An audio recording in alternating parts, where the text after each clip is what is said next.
rocket scientist. I rock the house and sign the tits, and that's it.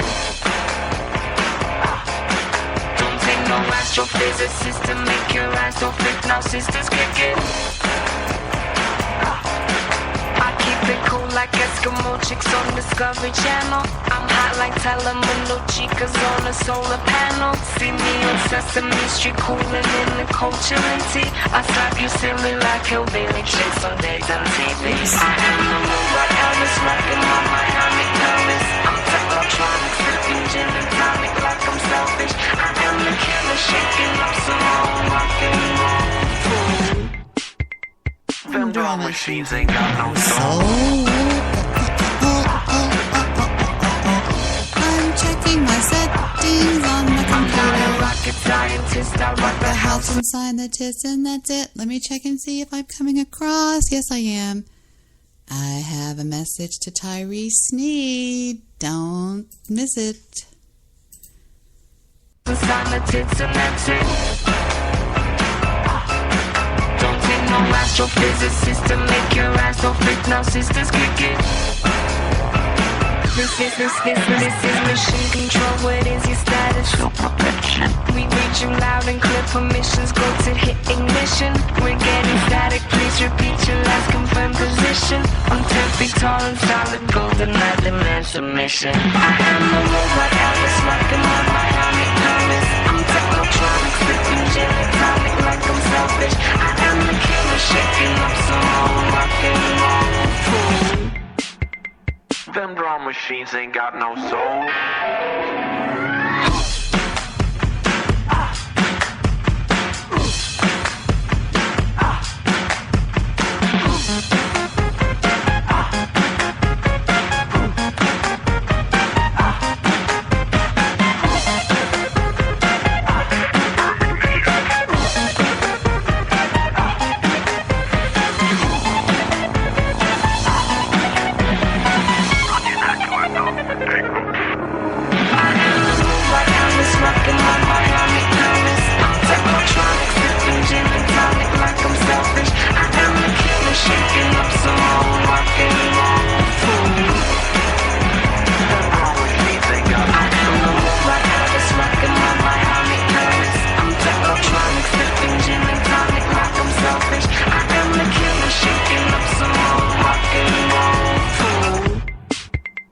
Them drum machines ain't got no soul.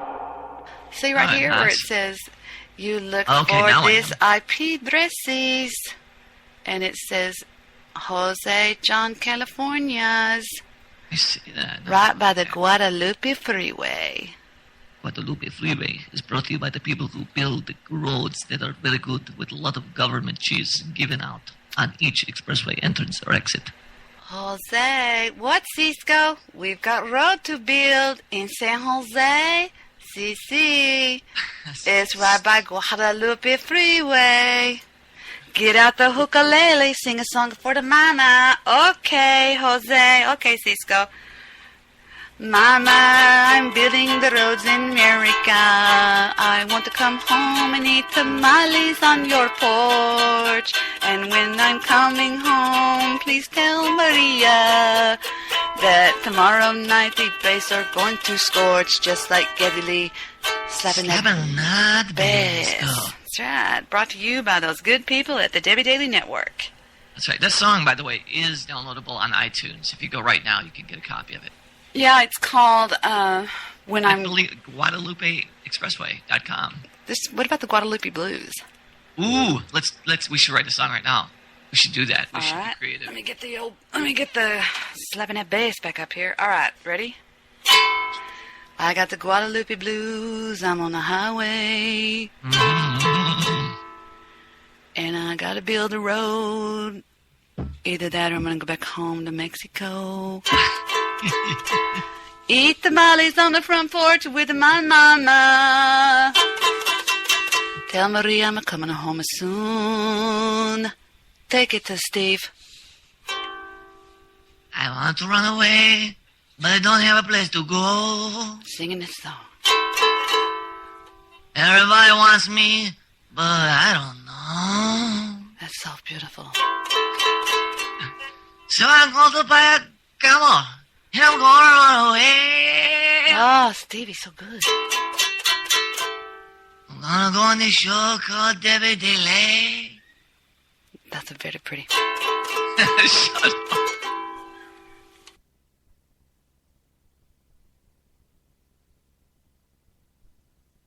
Dead air. I had dead air. Now I've got Wow, did you a hear me live say that? air. I said that right when I said that, and I said that. I have a message for Tyree Sneed, which I'll be getting to in a moment. Oh, boy. Poor Tyree. I'm going to go out on a limb here and say I've changed my mind about Tyree. I think Tyree is a genuine person, and I mean that too. And the problem with Mr. Sneed is he's allowing Todd Morris,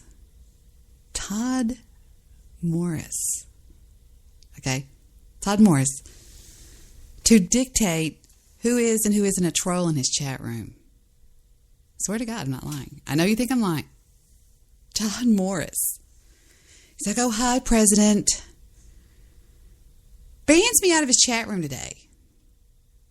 And I was on a second account, but I told him who I was. I said, this is me, Debbie Daly. Todd calls in. No, idiot calls in from the woods of hatred in Tulsa and says, you need to ban her. She's a dumpster.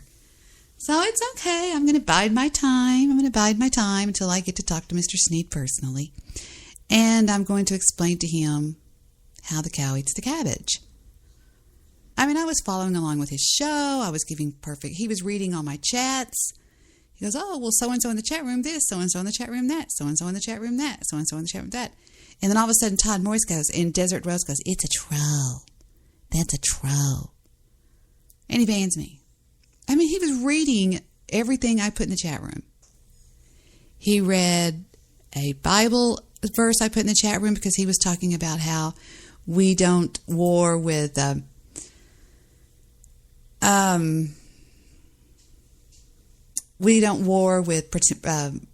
and blood. We war with principalities, blah, blah. He read that over the air. And these three stooges. She's a troll. Get rid of her. And Desert Rose is going, troll alert, troll alert.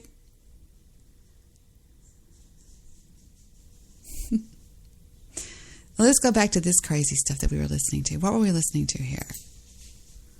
Oh, people know. I'm just kidding. Let's see. Hold on. I'll just put it in Skype, hon. Oh, okay. Because I've got it on, I don't know if it's the good one or the bad one. I wanted to show you how I can do this. It does talk to text. Isn't that neat? Let me show you what I've got. That's the only thing I'll ever have. 1, 2, 3. 1, 2, 3. The only reason I'm playing this show is because for some reason everybody's hitting this show. I don't know what it is. Apparently somebody listened to it and said it was good and they're telling other people to listen to it. I don't know. It says JP, Mr. Midnight Movie, and Debbie. And apparently Steve Rush came on. But apparently at one point I debuted my violin skills. It says at 104.40 Debbie debuts her violin skills. Crazy. It sort of just looks like the ukulele if you look at it, but then you can go.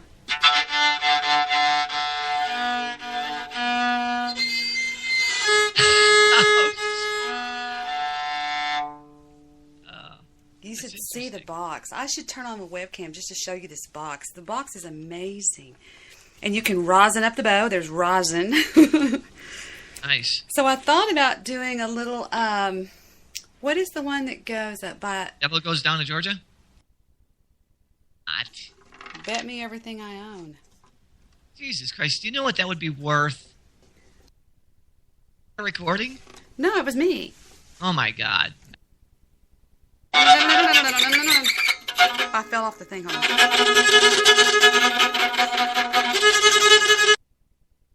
on. Jumped up on the hickory stump and said, boy, let me tell you what. I bet you didn't know it, but I'm a fiddle player too. And if you care to take a dare, I'll make a bet with you. Now, you good fiddle, boy, but give the devil his due. I bet a fiddle of gold against your soul, 'cause I think I'm better than you. The boy said, my name's Johnny, and it might be a sin, but I'll take your bet you're going to regret, 'cause I'm the best it's ever been.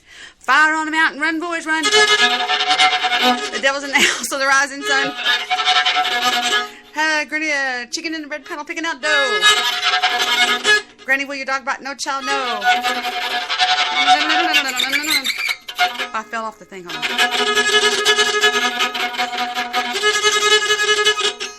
Did that sound kind of like it, or no? Exactly. I didn't. Was that a recording? No, it was me. Oh my God! It's me live right here on Friday the 25th of May. Now I thought I would play up here on the top part, like.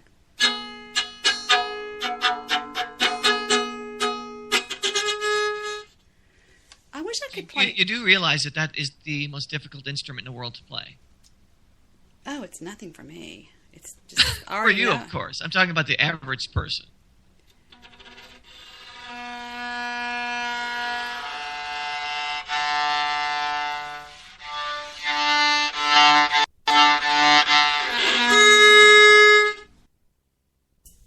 Thank you, Debbie. Yes, I am very talented musically. I will now play the ukulele for you. Hand me thine instrument. I hope I don't fall and break my neck. All right, here's the old ukulele.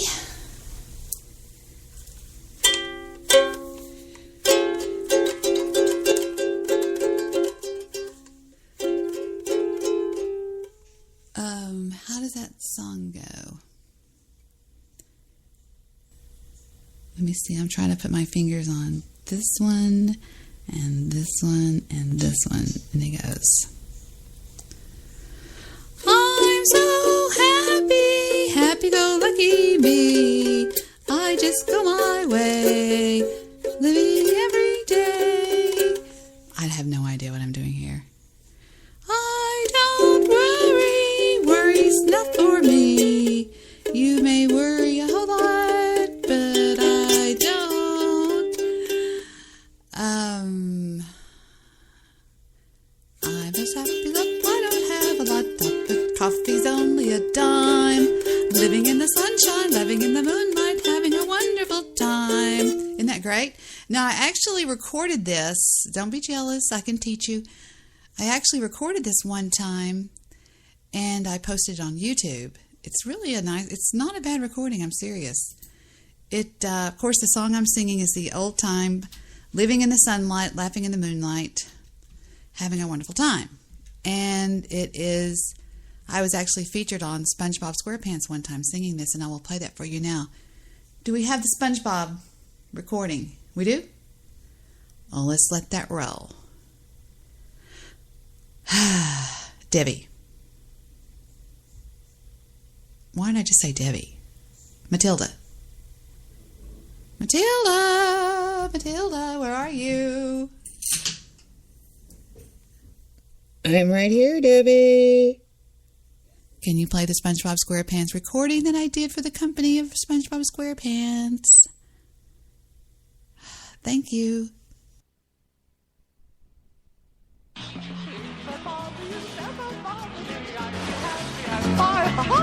Living in the sunlight, loving in the moonlight, having a wonderful time. Having got a lot, I don't need a lot, coffee's only a dime. Living in the sunlight, loving in the moonlight, having a wonderful time. Just take it from me, I'm just as free as any daughter. I do what I like to, and I like to how I like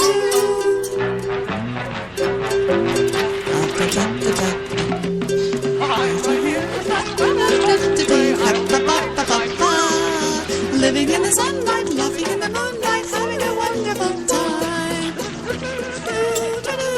So as you can see, you were probably a little bit in shock to know that I actually play the violin and the ukulele. Now we have one more recording. Do you have the other one? You mean the one when you were at the Ed Talks? The one when I was at the Ed Talks, yes. You're sure you want to play this? I'm positive I want to play this. What are you, Microsoft? When we get back in a second after listening to this wonderful recording that I did, Whew, have I got to tell y'all my experience with Microsoft products today? Gee, willikers. I don't see how you people do it. I really don't. How do you do that? I have to tell you my experience with it. I decided, okay, I'm going to be all nice and I'm going to do this Spreaker app like everybody else is. Yay. We got it queued up. Oh, okay. Queued up. Okay, here we go. This is me playing the ukulele at another situation. Just have a listen.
So you get the picture.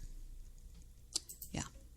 Anyway, so that's that was me. I promise you, that was little me playing in the. What profit is on? Aw, JP, sweetie pie.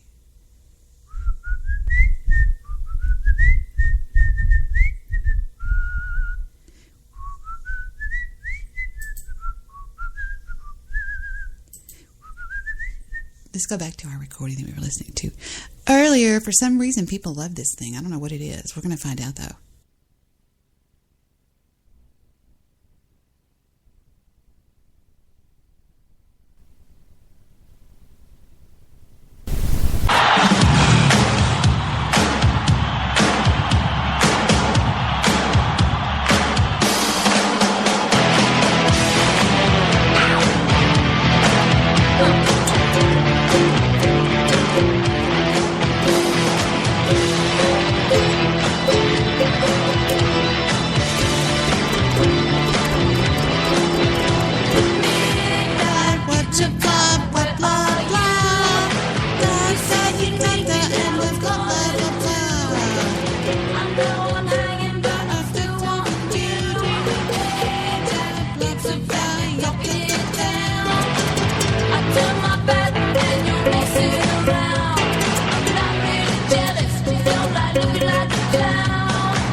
That's the only words I know to the whole song is, I hate myself for loving you. So we'll skip it since I don't know how to sing that. We'll go straight on to the next thing here.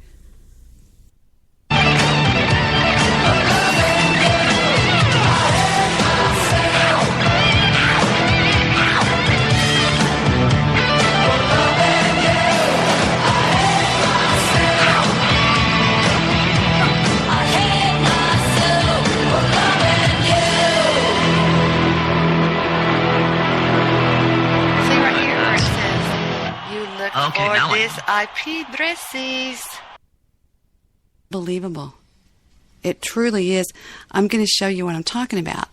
On your I'm going to go to apple.com on your computer. Let me show you something. Watch. Apple.com. Okay. And then it takes you to like Apple Store, Apple Support. Go to Apple Store. Okay? And I want you to see these products under Shop accessories. Are you there now? I'm there. Go to shop accessories on the right. Shop accessories. Dun, dun, dun, dun. Boom, there. Now look at all this cool stuff they have. Like, look at the Zepp golf sensor.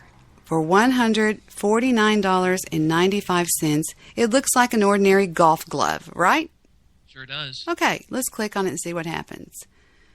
So you have a golf glove that's called the Zepp Golf Sensor. The Zepp Golf Training System consists of a motion sensor, glove mount, and mobile app for your iPhone, iPad, or iPod Touch that helps you analyze and improve your swing. Just attach the sensor to any golf glove and swing away to get instant feedback and see your swing in 3D from any angle on your iOS device. Are you kidding me? Look at that. That's pretty wild. That is Like amazing. that. That's amazing. That is, It got 4 out of 5 stars as well. No, it's 4.5. amazing. It's amazing. Okay, and then we'll go back and look at another one. Okay, what about the iGrill Mini Smart Grilling Thermometer? For a whopping $39.95, I give you the iGrill. The iGrill Mini is a pocket-sized Bluetooth smart grilling thermometer that lets you avoid the heat and monitor the temperature of your food using the app on your iPhone, iPad, or iPod Touch from up to 150 feet away. Never worry about your steaks being overcooked. You'll know exactly when they're ready. Your phone will tell you. Is that not amazing or what? It's pretty cool. And then, I like the Go ahead. no, go ahead.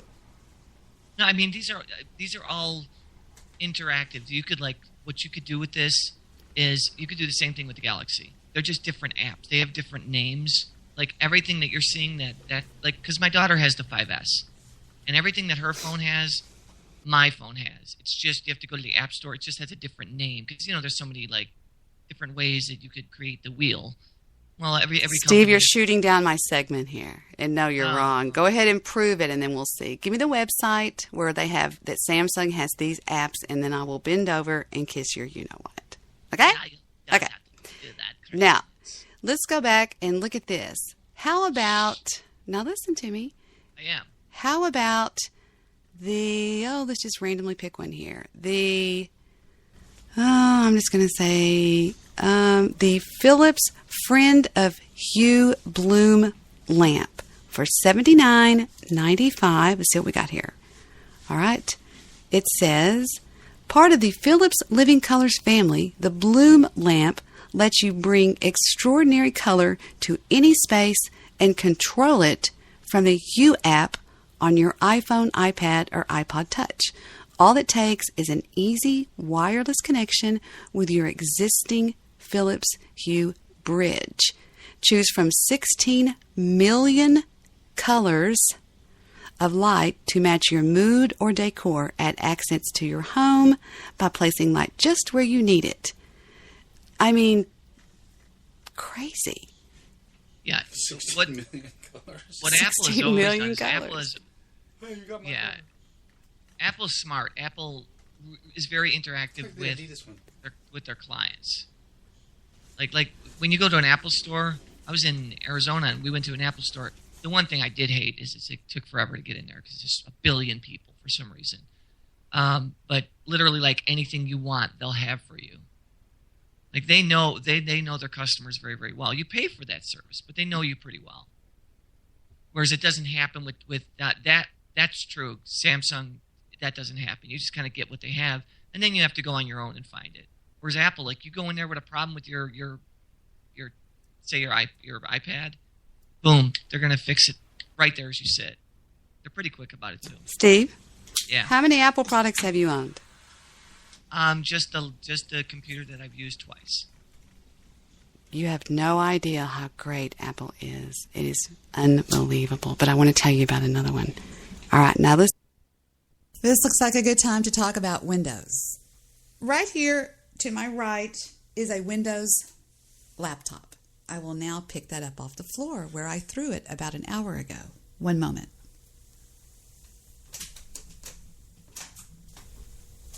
Come here, you piece of shit. Okay. It is an HP. It's brand new. It's brand new. An HP Pavilion, and it's brand new. It's still got the sticker over the monitor. You know what I mean? The piece of clear plastic stuff, and over the mouse pad, right? So I'm thinking, I know. I'll be super cool like everybody else, and I'll download the Spreaker app. And I'll play with that. No big deal. Surely I can set that up, the audio and whatever. So I go and I try to get to Spreaker 25 times. It all in all, it took me 2 hours. Now, it's not because I was ignorant. It's because you people wait so long on Windows. What is that?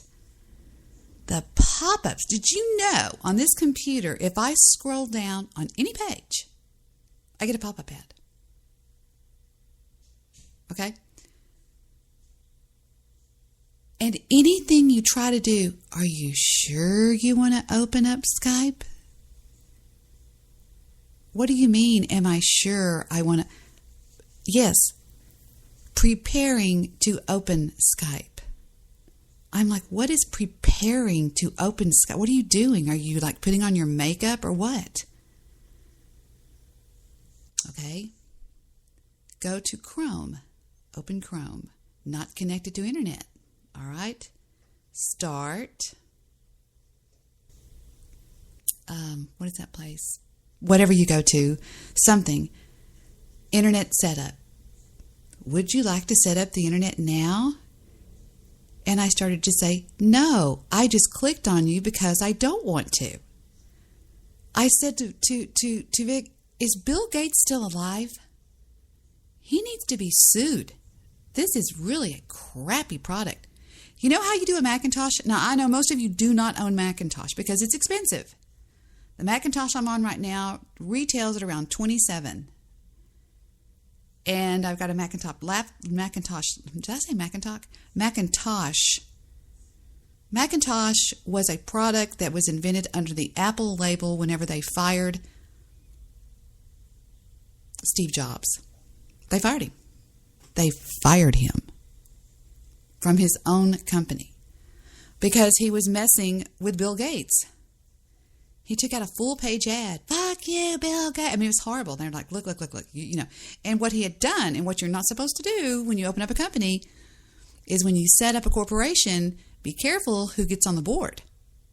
Because the board can take control of the company right under your finger, right, whatever, through your fingers. Well, that's what happened to Steve Jobs. Steve Jobs was, you know, the whatever CEO, president, whatever, of Apple products, rightfully so. And he hired, then these investors came on, excuse me, and they became on the board. And they got fed up with him and they fired him. So get out of here. They fired him. Well, Steve, being the manipulative person that he was, and his mind was always going, ideas. He was an entrepreneur, born entrepreneur. And he comes up with the name Macintosh. Okay? I'll tell you how he comes up with the name Macintosh. And he goes up to Apple. He walks in, strutting his stuff. He goes to his best programmers and coders. And he says, hey, what are you doing? I'm working, Steve. Why? And he reaches over and unplugs their computer. And he goes, what? The people go, what the? You know, what did you do? You want to come to work for me? Where? At Macintosh. Well, he walks in. And he decides he's going to open up a subdivision of Apple called Macintosh. And that was when you got the iMac, the iThis, the iThat. And he literally slam dunked them. I mean, it was amazing. However, I digress. When you get a Macintosh computer, everything comes in a white box. It's the most pristine thing you've ever seen in your life. You walk into the Apple store. Hi there, I'd like a Macintosh. What kind would you like? Did you try them all out? Yes, I did. I would like the iMac. Now, the iMac is what some people would call the desktop. However, there is no tower. It's all included right here in the,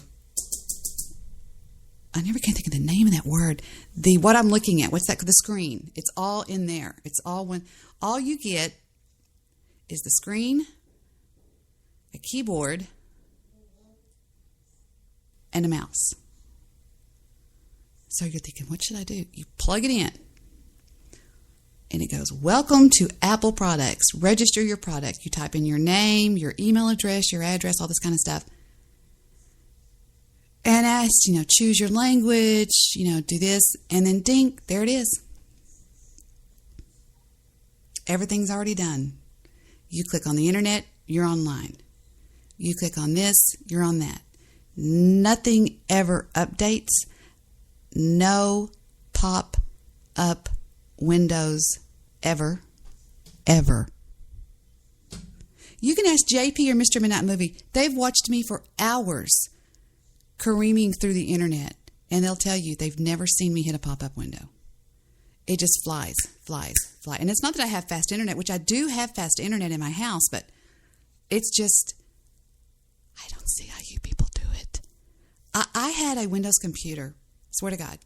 Had a Windows computer when I lived in my other house before this one. And I threw it across the room. Swear to God. I had a bed. Well, I have a bed, a rice bed. It's a bed that comes way up off the floor, and it's got the canopy over it and stuff. And it has a little step where you step up to get up on the bed. And it's a feather bed. I mean, and I have a big down comforter and everything. And I was sitting up there just working on my computer. And that son of a bitch was making me insane. I had taken out the battery just so that I could unplug it and turn it off and turn it back on that quick. It locked up on me for the 75th time in one day. It would take me at LimeWire, 2 hours to download a song. And it wasn't dial-up. It was so slow. I had done everything. I had deleted everything off of that computer, everything. Now, a guy in Dallas who's a very, very popular DJ called Russ Martin, he's got the #1 show in Dallas. He told me one time that he drug his computer, which was a Windows desktop, down the stairs, pulled out his 9mm in the backyard and shot it over and over and emptied the 9mm into it. I mean, I don't see how people that use Windows do not lose their freaking minds. And if you've ever been on a Macintosh, there's no way you could go back to Windows. I mean, it's insanity. And I know a lot of people have them. And I just don't, I can't do it. I can't. I mean, obviously, I threw it across the room. And at the time, I had concrete floors, and I'll tell you why. I was in the middle of going from carpet to hardwood. I'll never forget this. And I had raw concrete was showing on my floors in my bedroom. And I had different little throw rugs down and everything. I mean, I go, wham! And I threw that thing, and it went ka-choong on that concrete and just smashed. And I thought, I'm done. And Victor comes in and he goes, what happened? I said, what is that thing they call Mac? You know those commercials that say, I'm a PC, I'm a Mac. I said, what is a Mac? And about 2 days later, he comes walking in with, right over there, that Macintosh laptop. It's called the MacBook Pro. It's the 17-inch. And you measure it by going corner to corner. You don't go across. You measure it vertically for 17 inches. And that's what it is. And that's what I had. And literally, I mean, I just turned it on. And it's out of the box. I mean, it's just bing, bang, boom. Nothing to learn, nothing to do, self-explanatory. It's insane. And so here's my point. If you have a Windows computer, do anything you can to get a Macintosh. Anything. Buy one off the street. Sell things you own. Have a garage sale. Whatever. Do what you've got to do. But I promise you, if you ever experience a Macintosh computer, you will never go back to Windows. Never. I don't see how Bill Gates does it. How does he sell that product?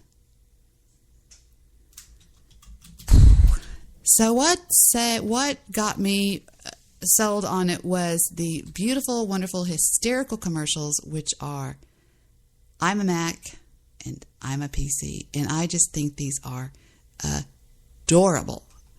And this is actually what I looked at, and this is what sold it. Now, when we get back in just a second, I'm going to tell you how this came to be, this little ad campaign.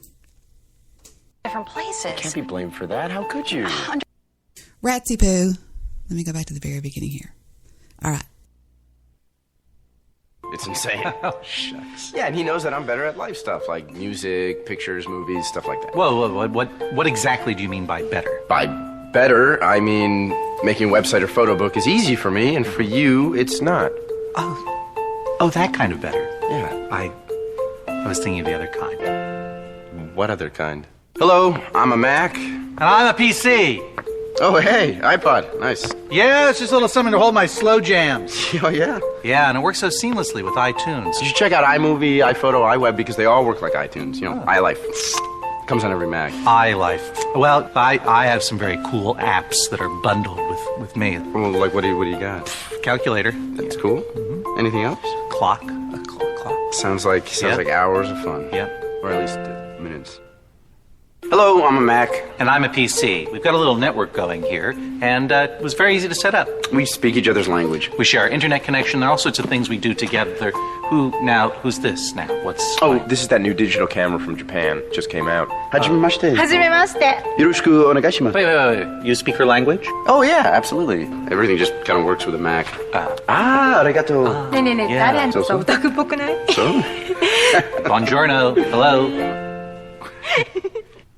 Hello, I'm a Mac. Hello, I'm a PC. We have a lot in common these days. We both run Microsoft Office. We share files. It's great. We just get along.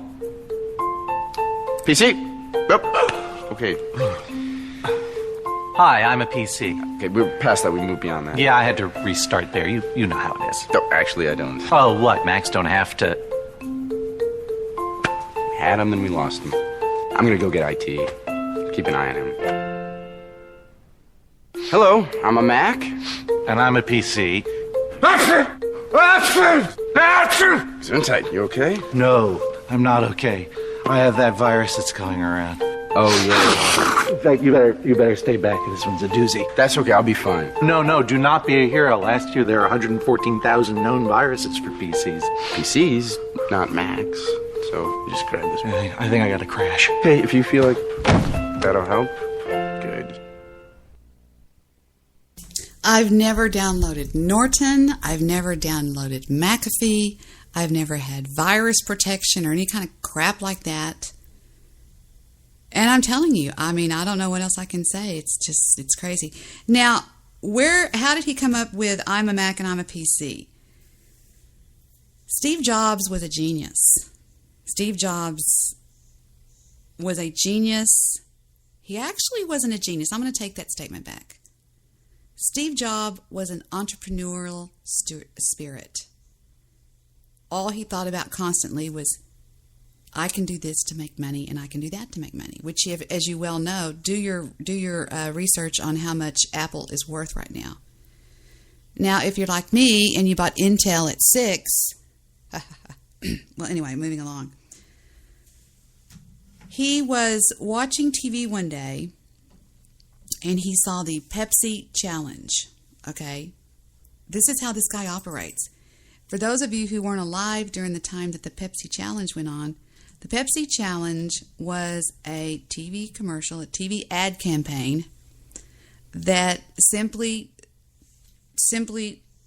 compared Pepsi to Coke. Everybody I knew did the Pepsi Challenge. Here is one of the original Pepsi challenges. John here says that he prefers the leading cola to Pepsi. Right. I want you to taste both colas, John, and tell me which taste you prefer.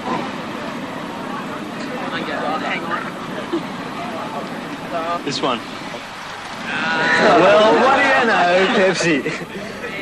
In taste tests across Australia, over 50% of people preferred the taste of Pepsi Cola over the leading cola. I'm going to go for Pepsi. I'm sure. Don't take our word for it. Let your taste decide. So everybody around my neck of the woods was doing the Pepsi challenge. We would have a Pepsi and a Coke, and we would pour one and say, "Oh, go ahead and choose."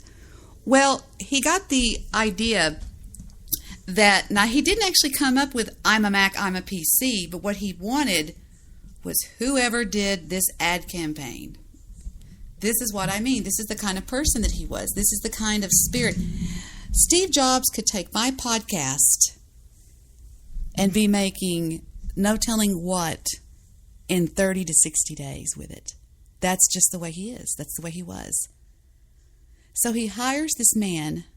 He says, find out who did that. He finds out who did it, calls him, and he says, I want to hire you. Well, they didn't have the money. Well, he found the money. He went to an investor. He said, I need $90,000. On top of that, I need $180,000. And if I give that back to you in 60 days, after that, I want an unlimited credit. And he was like, I can't do that. And he goes, well, then I'll see you later. There's other people that are begging to do this. Well, when he said that to the man, he was like, well, I'm going to take him up on this. He was a genius at marketing himself, at inventing himself. Well, the man comes on, and he comes up with, he told him, he said, I like the way you compared Coke to Pepsi. And the man came up with comparing the Mac to the PC. And that is what sold probably 90% of every Macintosh that went off the shelves. I have that virus that's going around. Oh, yeah. You better stay back. It's what sold me. That's okay, I'll be fine. No, do not be a hero. Last year there were 114,000 known viruses for PCs. PCs, not Macs. So you just grab this. I think I got a crash. Hey, if you feel like that'll help, good. Hello, I'm a Mac. And I'm a PC. What are you reading? Just the Wall Street Journal. It's nothing. Oh, no. A PC? You know what? Oh, it's a review of you. Don't read it. Oh, it's from Walt Mossberg, one of the most respected technology experts on the planet. Apparently, you're the finest desktop PC on the market at any price. Very nice. It's just one man's opinion. I actually got a great review this morning, too. Oh, and they said I was awesome. Good for you. And so we're the same. Yeah, what was that in? The awesome computer review weekly journal. Hello, I'm a Mac. And I'm a PC. Ready to get started? Well, not quite. Got a lot to do. What's your big plan? I might make a home movie or maybe create a website, try out my built-in camera. I can do it all right out of the box, so what about you? Well, first I got to download those new drivers, and I got to erase the trial software that came on my hard drive. Sweet. And I've got a lot of manuals to read. You know, it sounds like you have a lot of stuff to do before you do any stuff, so I'm just going to get started because I'm kind of excited. Let me know when you're ready. Actually, the rest of me's in some other boxes, so I'll meet up with you later. Hello, I'm a Mac. And I'm a PC. And I'm a PC too. And what? Yeah, see, now you can run Mac OS X or Windows on a Mac. So in a way, I'm kind of like the only computer you'll ever need. Wow, touche. No, I don't think you're using that right. Touche. No, listen, see, you can only say touche if you make a point and I make a counterpoint. You see, so I said I run Windows, but you haven't made a point yet. Let's try it again. You can get a Mac and still run all your Windows stuff. Touche. Never mind. Hello, I'm a Mac. And I'm a PC. I'm into doing fun stuff like movies, music, podcasts, stuff like that. I also do fun stuff like timesheets and spreadsheets and pie charts. Okay, no, by fun I mean more in terms of, for example, it'd be kind of hard to capture a family vacation, say, with a pie chart, you know. Not true. Oh? For example, this light gray area could represent hangout time, whereas this dark gray area could represent just kicking it. Yeah, no, I feel like I was there. Hello, I'm a Mac. And I'm a PC. You had enough, or you thirsty I was for sitting more? on my desk. Yeah. Someone walked by, carelessly tripped over my power cord, yanked me straight down to the ground. Bam. Oh, this is the coolest thing about a Macintosh. Listen to what he's going to say. MacBooks come with this power cord that connects magnetically, so when it gets pulled, it just pops right off. Everything's just kind of thought out, you know, like the tiny built-in eyesight camera. My life is flashing before my eyes. I see a sunset in a field of beautiful wheat. Did you know if you turn your Macintosh off, it absolutely saves every single thing that you were working on, period, no questions asked? I've had a document open on TextEdit for 3 weeks, and I haven't closed it out yet. It's absolutely the most amazing. I mean, I am just going to rage about this. And my experience, I eventually just said, screw it. I just did away with it. I was like, I can't do this anymore. And there it sits. I swear to God I did. I was just like, I can't do this anymore. But these commercials are what sold me. These commercials are what sold a lot of people, and these commercials were thought of by the person hired by Steve Jobs. Absolutely. Now, do you remember earlier in the year when I was talking about being syndicated on my podcast? People listen to podcasts for different reasons. Most people listen to radio just to hear banter. That's all they hear. What happens is people get hooked on the banter. They get hooked on the person. They get hooked on the voice. People get hooked on people like Howard Stern, who does nothing but just sign on and go, "Hey, Robin, what'd you do this weekend?" "Oh, I didn't do much of nothing." Just banter. That's Fufu shaking. I'm sorry. She's got all this when she shakes. Just mindless banter. That's it. That's all they do. And so you may say, "Well, Debbie, your podcast is your show, as y'all call it, is not good enough to be on syndicated radio." I disagree. Most shows that are successful are a host that has 2 or 3 people that come on and banter back and forth with her. They fight. They do all kinds of things like that. And that's what people listen to. I mean, look at the Kardashians. You tune in. What's going on? "Hi, Kim. Hi. How are you today?" I mean, it's just, this is like reality radio is what it is. It's me and what's going on with me. I just told you, Fufu was going, blah, blah. What's wrong, Foofers? What's wrong, McGill? Her name was McGill, but she called herself Lil, and everyone knew her as Foofy. She's a hound doggy. Foofy, we just went outside. You cannot... Oh, no, Daddy's cooking steaks outside. That's why you want to go outside. Daddy's not going to watch you. Daddy doesn't love as much as Mommy does. Daddy's a mean man. Daddy's a mean, mean person. You don't want to go around mean Daddy. You only want to love Mommy. Yep, that's how I raised my kids, of course. I'm joking with you. And so, I guess the point I'm trying to make is Windows sucks, Mac rocks. Period. I'm sorry. I bought one for Heather. I bought one for Steven. I bought another one for Steven. And I bought another one for Steven. Fufu her tail is hitting my trash can. She knows when she's making a drum sound because she does it explicitly. Foofers, you're going to get a wow wow spanky butt. Now stop whining. No, we're not going outside with Daddy. He's cooking steaks on the grill. No, we're not going outside with Daddy. No, stop it, stop it. People say, "How can you tell when she's sad? She always looks sad." Steven walks by her and looks at her and he goes, "Why would anybody buy something like that?" Foofers? What? What? What? What? What? What? I don't understand, hound dog. Getting back to what we were not talking about here. We weren't talking about that. We weren't talking about that.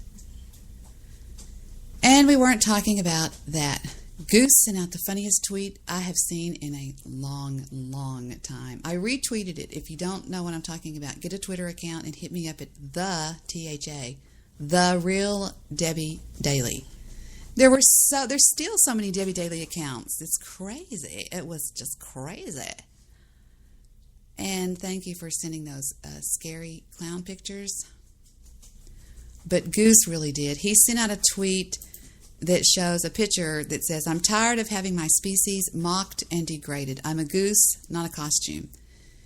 And it says, "This is not who I am, and this is not okay." And it shows a child in a costume of a goose. And then it has his picture on the right, which is his goose picture because he's goose. And it's hashtag Geese Lives Matter. Now Fufu's drinking water. Yay, Fufu.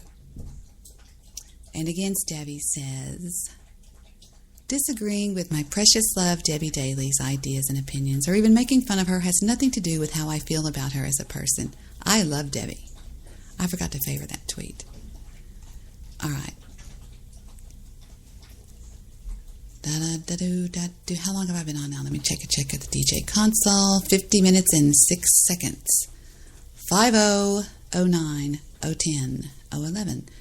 So let's go back and listen to just a wee bit of this rambunctious, maniacal show that I was doing that everybody wants to listen to for some reason on it. Well, bless your heart, Foo-Foo. Did you burp? Did you hear Foo-Foo? She goes, "Burp." Oh, baby, you drank too much water? You drank too much water? So I'll be right back after we listen to some more of this craziness. Just imagine that you're going to go out jogging, right? You're a jogger. You're Steve the jogger. You're Steve the workout man, all right? So for Christmas, I spend a whopping $149.95, which is pretty random, pretty normal for a birthday gift, a Christmas gift. Combining the Jawbone UP24 wristband and the UP app on your iPhone, iPod Touch, or iPad, the UP system helps you understand your sleep, eating, and movement patterns so that you can make better life choices. The UP24 band syncs to the app via Bluetooth so you can see your movement and sleep details. It also provides insights, calibrates milestones, and challenges you to do more each day, okay? Check this out. Number 1, sleep better. Small and comfortable to wear all during the night, it tracks your hours of sleep, the time that you fell asleep, how many times you woke up during the night, and more. Number 2, know how active you are. Get a full record of your day's activities, your steps, the distance, the calories you burned, and the time spent active versus the time idle. Number 3, logs your food and drink. Take a simple photo of your food or scan a barcode. Browse the image gallery and search for ingredients to record what you've had to eat and drink. Gain insight into yourself. The UP app simply and beautifully visualizes your data so that you can quickly understand what it means. Now listen to this one. Today I will. The UP Insight Engine suggests goals one day at a time based on your unique patterns.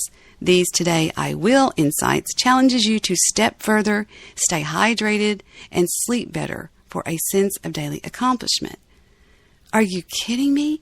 You simply put this thing on, Steve, and it literally is like a little person standing there going, okay, he drank this, he slept that, he moved that, blah, blah, blah, blah, blah, blah. Can you imagine how cool? It definitely is a look into the future, man. Victor, hold on just 1 second. What did you say, Steve? It's such a look into the future because these devices are becoming so much smarter. It's so unbelievable. Maybe you would like to get a gift for girlfriend or wife. Why don't you choose to get her the Bagoo? It's a bag. Or no. Let's just do this. Let's go to the Cocoon. Okay? You only want to spend $24.95, right? So you opt to get your girlfriend, just say somebody you're dating, $24 is nothing. The Cocoon Grid It eliminates the clutter in her bag by placing her iPhone, her MagSafe power adapters, gadgets, cables, chargers, and other personal items in a securely organized object retention system. It's all possible thanks to a variety of elastic strips made to hold all your gear firmly in place on a flat, rigid panel. Are you kidding me? I mean, I'm looking at the iPhone, there's the keys, there's the charger unit, there's a flash drive, there's the computer charger, and it all sticks like with Velcro and stuff, or it's got that magnetic, I mean, it's just crazy. It's crazy. You know, it comes at a price, but, you know, there are people who love Apple. There's people who just live and will never use anything but Apple products. And then there's people that are PC. You want to know why? Because once I used to do PC, once you try Apple, you never go back to PC.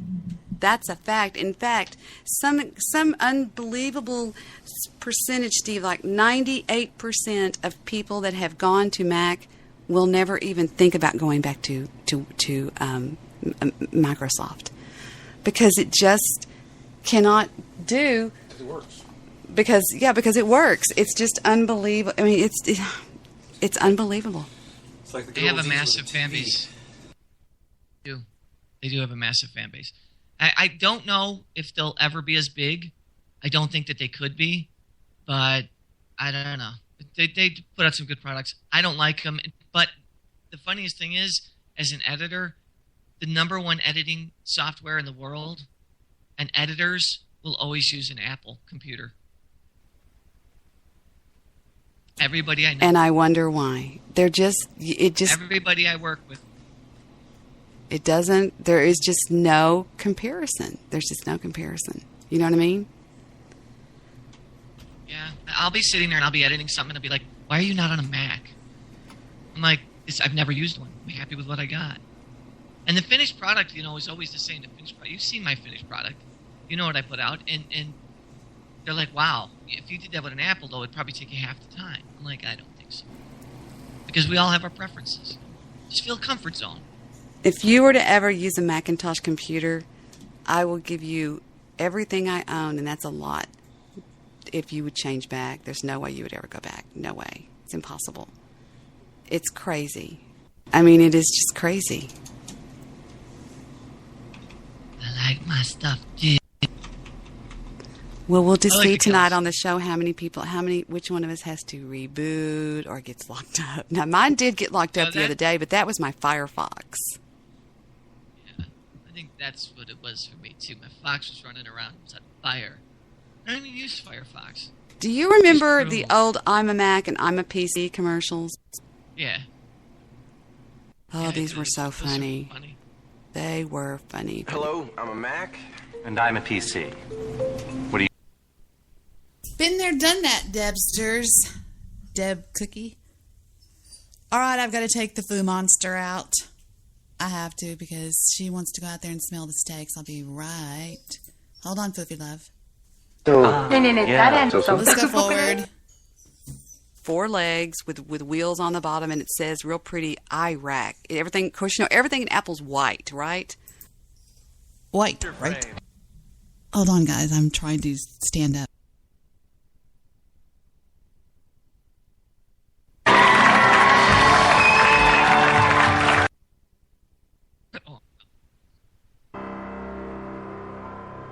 Ladies and gentlemen, Apple Computer shareholders and investors, may I introduce the founder of Apple Computers, Mr. Steve Jobs.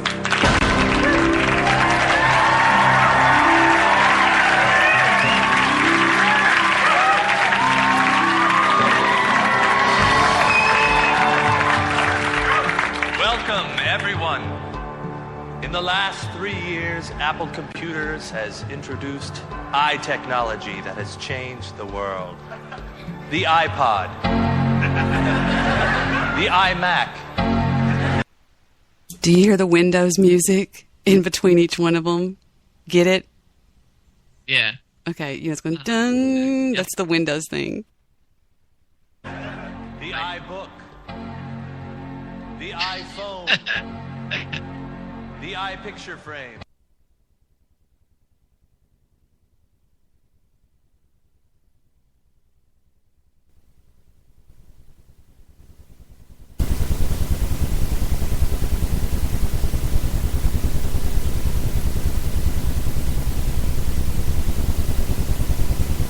Ladies and gentlemen, I give you the iRack. Now, it's just a white rack it's got 3 layers. It's like there's one on the bottom, one in the middle, and one on the top, and it's just got 4 legs with wheels on the bottom, and it says real pretty iRack. Everything, of course, everything in Apple's white, right? Now listen to him talk about it.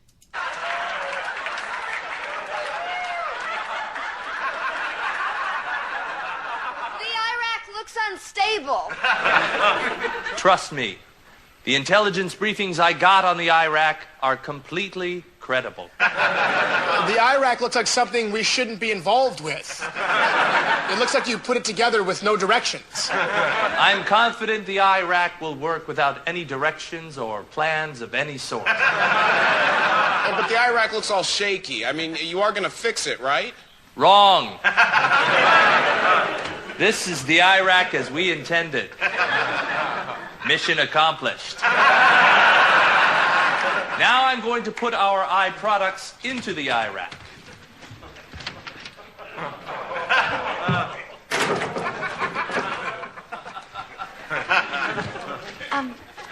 No, Mr. Jobs, don't force them in there. I know what I'm doing. I'm not dumb. The Iraq looks like it doesn't even want those things in there. Now you get it, right? Yeah. They're talking about Iraq, and he's like supposedly like Bush or somebody. Listen, it's really it's a spinoff of our government. Yes. Don't worry. I know what's best for the Iraq. Don't put more in the Iraq. It'll collapse on itself. Wrong. What the Iraq needs is more things. You shouldn't be putting more things in. You should be taking things out. Yeah, get things out of the Iraq. Does everyone here want me to take things out of the Iraq? Yes. Get them out of the Iraq. Take things out. I hear what you're saying, and the answer is no.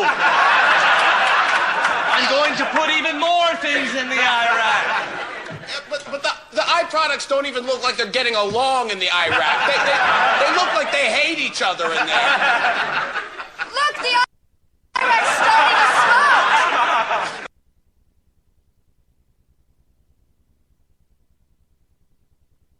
smoke. By throwing the rest of our money at the Iraq. You're ruining the Iraq. As stockholders, we will not support you in this. I don't care. And guess what? I'm going to put 21,000 more things in the Iraq. Well, the Iraq's on fire. Oh my God, the fire from the Iraq is engulfing the entire building. Everybody out. Oh my God. Where's the exit? How do we get out of here? You can't get out of here. There is no exit strategy. Now, I want you all to stop focusing on the Iraq and start focusing on our newest product, the Iran.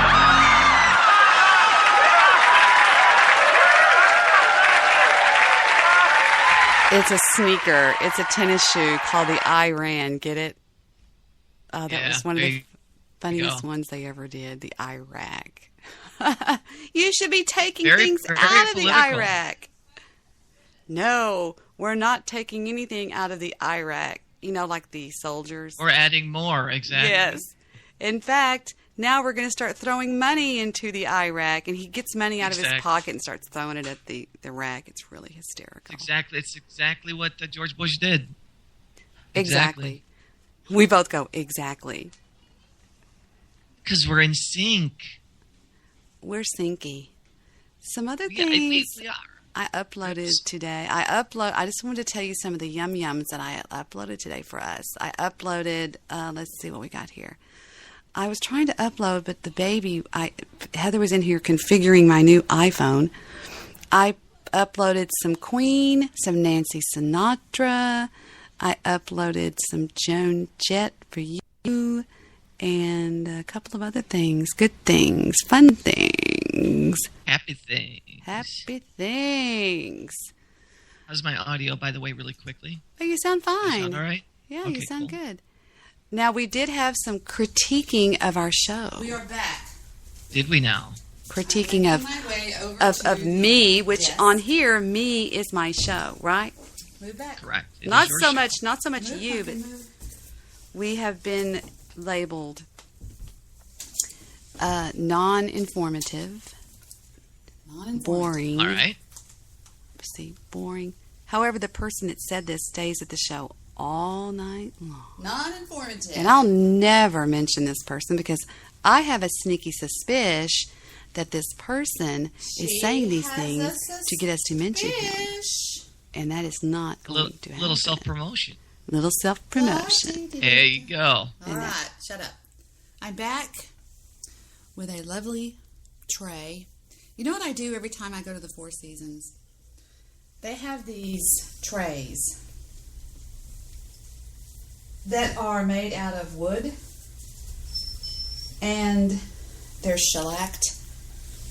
And when you go into your room, they have cups on them and little things like that, and maybe all kinds of stuff like that. And for some reason, they always end up in my suitcase when I leave. Debbie steals from the Four Seasons. You have no idea. I would never go into the golf shop or the pro shop and steal something like that. Are you kidding? Are you out of your mind? For those of you who say you don't take towels from hotels, you're lying. Well, when I went to walk the Foodmeister, Victor had one of these trays, and it's got my steak, a piece of bread, some corn, and some, what are those? Some kind of beans or something like that. And my Thousand Island dressing, which I love on steak.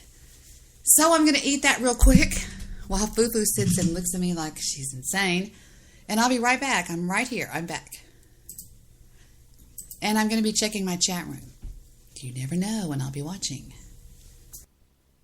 So let's continue to do what we do. We just do what we do, and we do what we do, right? Because it's what we want to do. It's what That's all I'm saying. It's what we've always done. To the voodoo that you do. So go do that voodoo that you do so well. So well. That's a line from, what was that, Blazing Saddles? Mm-hmm. Blazing Sads. Blazing Sads. Blazing Sads. I'm gonna log into the super secret chat room. How many views? Was that 8 million views? Yes, 8 million views, buddy. Now Yeah, go buddy. to At that gmail voodoo that you do so well.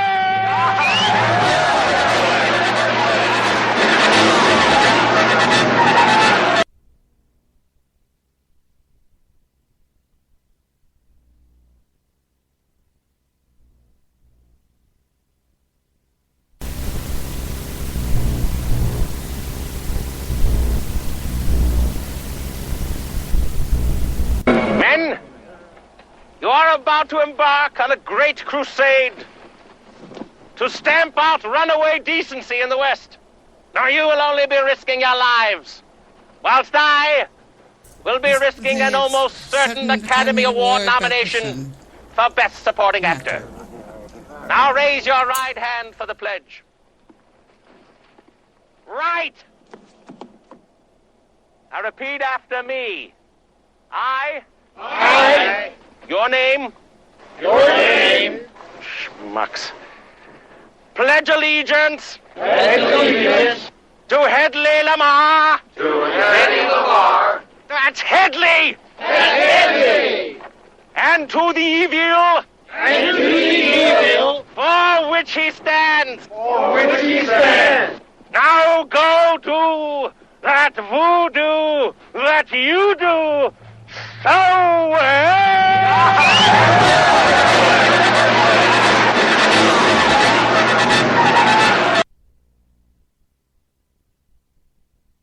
I'm sorry, we can't get through a show without listening to something from Blazing Saddles. But to prove a point, I was telling you guys that when I went to Pittsburgh one year to the U.S. Open with some PGA golfers and, of course, Victor, we were traveling around with Tommy Armour III, really good friend of ours. And his mother, Moment Armour, his girlfriend, we just called her Cherry Belle, and our attorney, Bob, and other people, all kinds of people. And one year when we went, I've told you the story 1,000 times. I come walking up, and there stands Bob with his entire entourage. And he goes, "Hey, Debbie." I go, "Hey, there you are." And I was buying a hat, a little bitty white cowboy hat that was really cute, and had this blue ribbon that hung down the back, and it said U.S. Open. He goes, "Oh, well, hey, did y'all get y'all's badges?" And I look at Vic and I go, "Badges? We don't need no stinking badges." And everybody just cracks up laughing. And this guy says, "She's walking with me." And it was this real famous actor that you all know and love, Willem Dafoe. And so we sweated Tommy and Mark Carnival and different people like that throughout the day. We walked. A total of 36 holes that day. Up and down, up and down. It was brutal golf course. And all throughout the day, I had severe allergies. I would be like sneezing, trying to be quiet in the gallery. But Willem Dafoe would look at me and he would say a line from Blazing Saddles. And it was up to me to give him the next line. It was so funny. We would get in trouble for laughing. They would go, shh. And we just went on and on laughing hysterically and had a really good time. And I had a set of scales at home in my laundry room. The reason it was in my laundry room is it's actually a doctor's scales. Hold on, I'm going to grab something across the room. And occasionally, excuse me, if not always, when I would go into the laundry room, I would stand up on the scales just to see what I weighed. But for some reason, when I got home that time, I'll never forget this, we sweated him for 36 holes, 3 days in a row, in 99-degree weather with 50% humidity.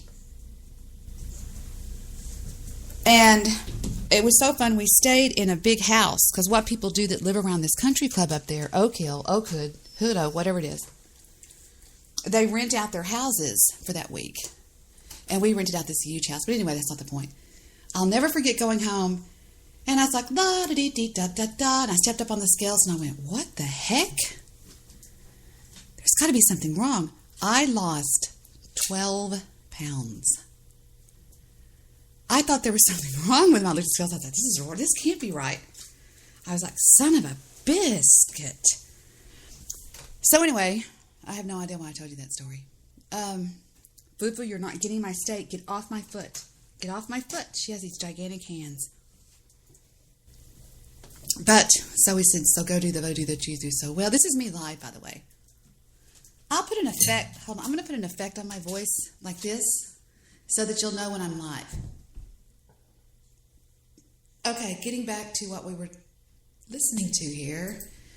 Now, Tomsky. And the password is, oh, I know, it's 123 123 123 123. What? It's funny because one of the reviews that I got of me and you when we do a show together, because it sounds exactly like terrestrial radio. It sounds like a Good Morning show. Oh, and that really? Our chemistry is magic. I swear to God, that's what I heard. Who said that? That was. I'll tell you offline. I won't reveal anybody's name, even good, negative or positive. You know, I'll always tell you offline. But I appreciate. But you always forget. We always forget. We gotta talk after show, girl. My name's Steve. No, when I get off the show, the last thing I want to do is talk.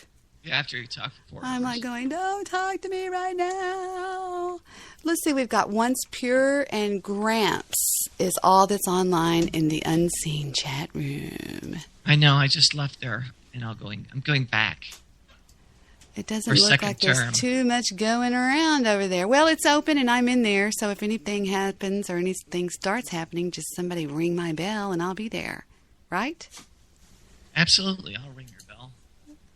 A lot of people have ring my bell before. A lot of people have ring my bell. Welcome to the new and improved Debbie Daily Level 1 chat room. We did a little housekeeping and have a shiny new room.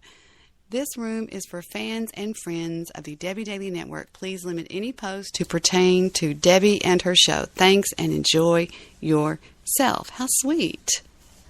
Well said, John. Well said, my friend. Jonathan. Jalson.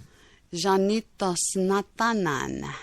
Jean Calonzon. Gitone. You know, we really shouldn't speak different languages because people don't understand what we're saying. I don't care. I want them to be wondering why we're doing it. No, they don't understand what we're saying. So let's do this. Let's kickstart the night with a party on the patio song such as...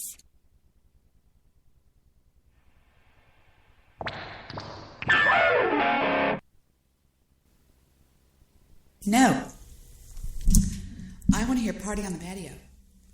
You know, when this album came out for ZZ Top, a lot of the ZZ Top fans didn't buy it. They didn't like it. They said that they had sold out to like more of a dance sound to them. And a lot of people liked the old sound, the old, like LaGrange and stuff like that. And I think you might agree when you listen to a song that was called Party on the Patio. Keep in mind, this is 3 men, all 3 who are good friends with my uncle. This noise is coming from 3 men. Here is ZZ Top's Party on the Patio. Click.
I gave Victor a surprise 30th birthday party. Was it 30th? Yes.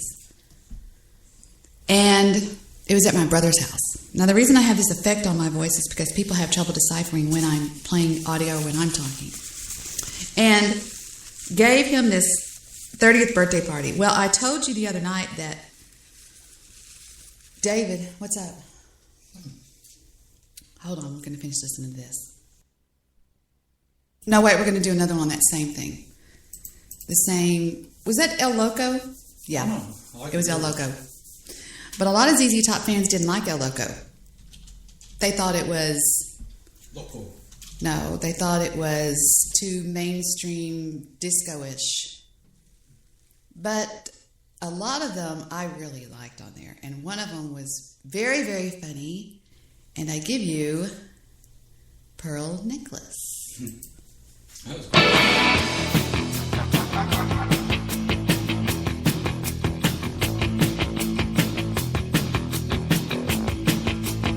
I have a funny story to tell you about this song.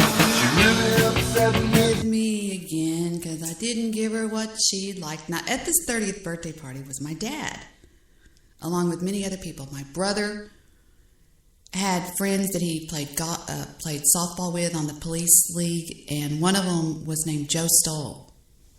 Did I just say that out loud? He was on Vice, and he was in love with me. Do you remember that, Victor? Mm-hmm.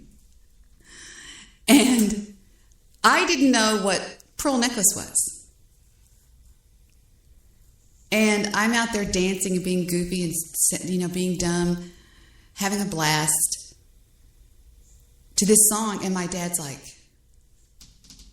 does Deb not know what this song means? And I was just like so naive. I had no idea what it was. But of course now we all do because we're big and grown up. Right, Vic? Mm-hmm. I didn't give her what she liked.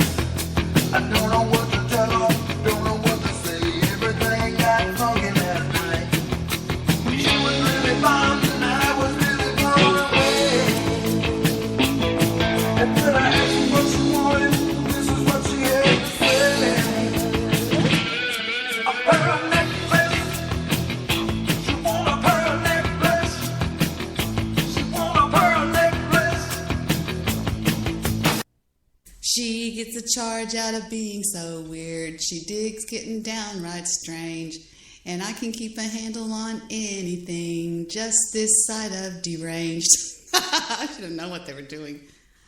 And then there's another part where he says, where's the part, what song is it where he says, she likes to get down with Great Danes? I mean, this guy's really singing. No, I don't think this is the one that he says it in. I think it is Tube Snake Boogie.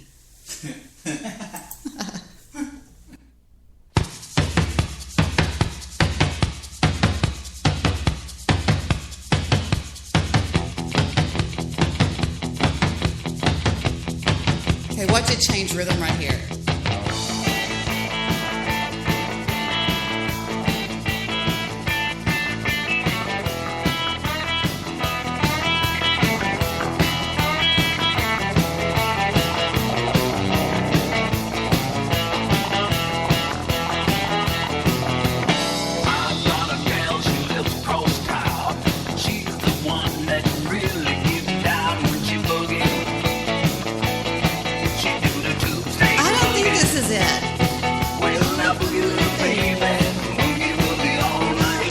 CD in my car, but anyway, I was going to tell y'all since Victor's not listening, I don't think.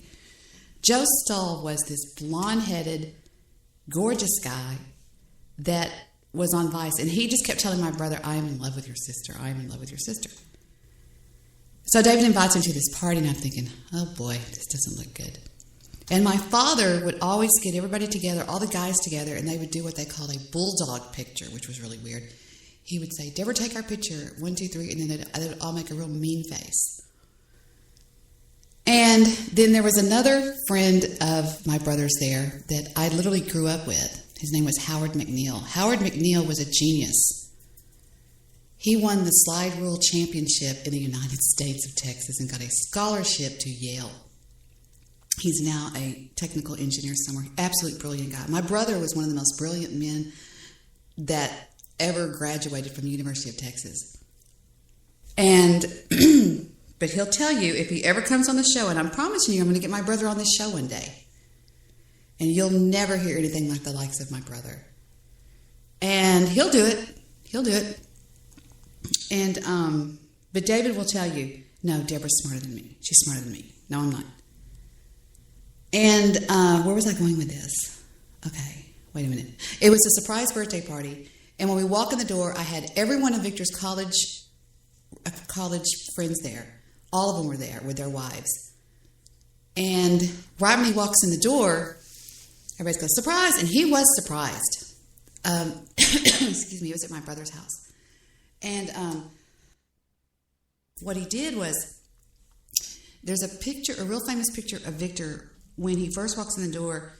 His best friend from college, a man named Mitch, hands him an envelope with 2 season tickets to the Dallas whatever basketball, Dallas Mavericks. And I'm like, oh boy. Yeah, yes, season tickets. You know where the season tickets were? They were 3 rows back.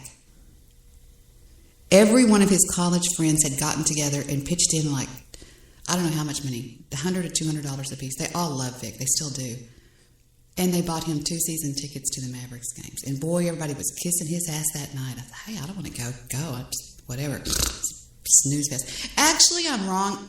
I got to take some of this off. It's making me nuts. Actually, I'm wrong. I do like basketball, and I'll tell you why. I think basketball is a very fast-moving game, but I also love to watch baseball. Football is just, okay, hike it to the quarterback, and then they, it's whatever. It just gets up. But I love the fascination of watching a pitcher come up there, and you just never know what he's going to do. I love that. And basketball is so fast-moving. Soccer is whatever. Hockey's very exciting. You know what I'm saying? Hockey's very exciting, especially when you're watching somebody like Philip play. Philip is an unbelievable guy that is engaged to my daughter, and he's a full-blood Chickasaw Choctaw Indian. His mother's Choctaw, his father's Chickasaw. And he looks just like, I swear to God, he looks just like the guy that sings, excuse me, this old song. And he's building right now behind my daughter's house and his house a fire pit. And I said, and Heather just thought this was the funniest thing she'd ever heard. I said, is that for you to send smoke signals to your family up in Oklahoma? Like, please send money. We need money down. You know, and Heather just thought that was she loves when I make fun of Philip. Because I always say things like, does it bother you that you're an actually gay Indian? Just funny stuff like that. I give him a hard time. But I'm going to show y'all this video right here. He looks, I mean, spit image of this lead singer. It's a really old song.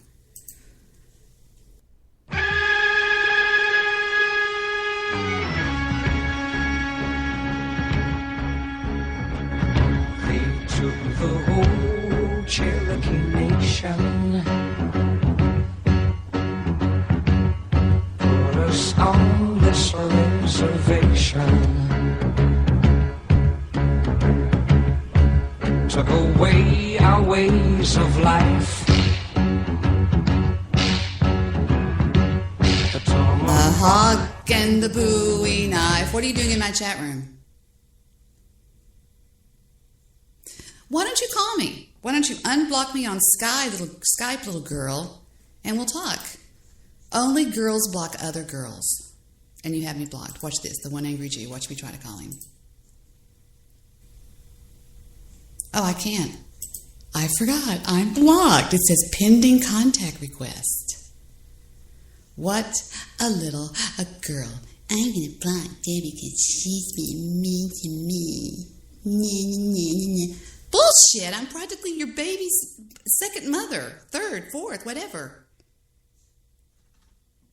Free cruise. Ha!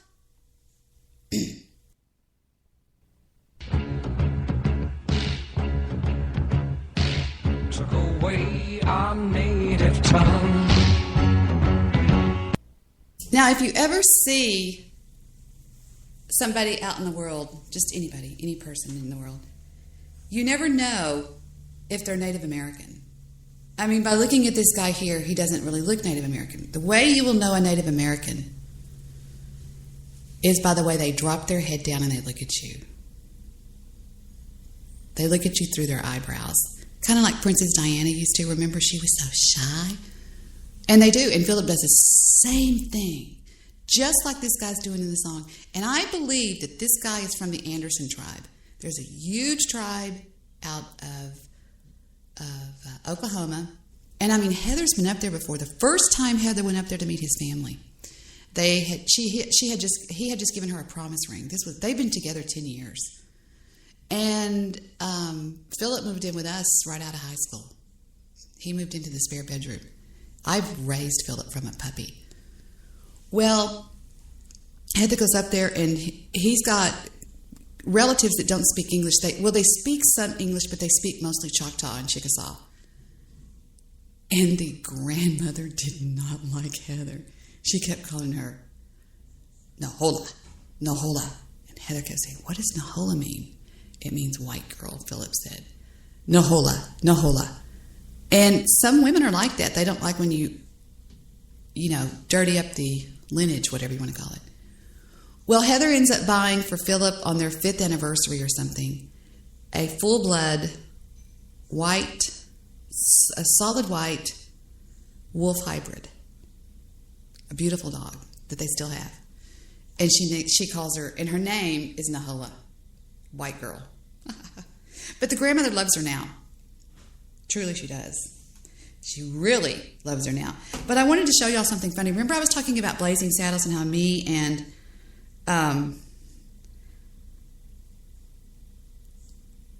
Willem Dafoe were talking all about, iOS 9.1 is available for your phone and is ready to install. I always go, later. Software update. Remind me later. Shut up. To show you my point, which I always say, I don't only just walk the walk. I don't only just talk the talk, I walk the walk. And what I'm trying to show you is what Heather and I did the other day. Heather says to me, Mom, wait just a second. This is funny. Y'all are going to get a kick out of this. Mom, Jet watched The Addams Family today, and I watched it with him. I answered back, he's an impostore. She answers, laughing my ass off. He said to me, the little black monster, and I answered her, Pugsley. She said, laughing out loud. Then she says, but it was an accident. I loved my mother. And then I said to her, pass the salt. And she says, what do we say, Wednesday? And I replied, now. And we both said, laughing out loud. And then she says, Gomez, don't torture yourself. And I answered, that's my job. And then the last one she said was, I said, I also love the part when he's singing on that stupid boat. And she goes, yes, when he picks up the paddle, Fester flinches so hard like he's going to beat him. And she says, then I said, sit in the chair, Pugsley. And Heather goes, so we can play a game? And I said, is there a God? She's so funny. See what I mean? We just go back and forth. And then she says, how do you take this off? That's absurd. That finger trap was party favor at her 10th birthday. He wore the finger trap for 2 years. Mother had to teach him to eat with his feet, and the combination and the password and my cigar, and, well, he slept so well. Then she goes, Uncle Knick-Knack's winter wardrobe, Uncle Knick-Knack's summer wardrobe, Uncle Knick-Knack. Hey, can Phil go? Oh, never mind. Thank you. Just sitting here doing nothing. Don't forget to pick up Jet today at 2, blah, blah, da-da-da-da-da-da-da, blah, blah, blah, blah. Mom, look at Kris Jenner's actual skin with no makeup. It's just like you and I. But see, she wears so much mounds of makeup to cover it up. But I bet if I had her money, we would blow her dick in the dirt.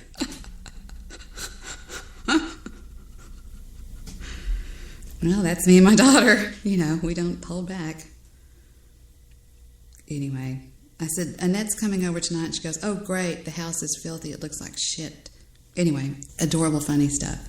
And, of course, let us not forget the adorable little phone message we had from Love, Love, Angel Baby, which was, I love this.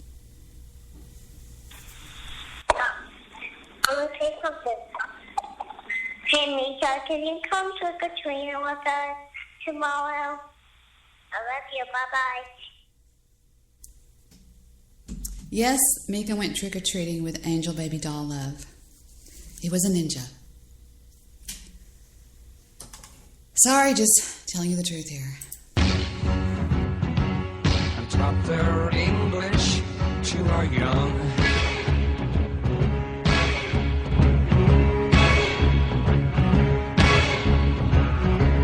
And all the beads we made by hand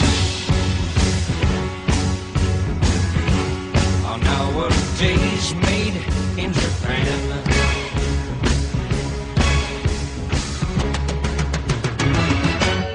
Cherokee people,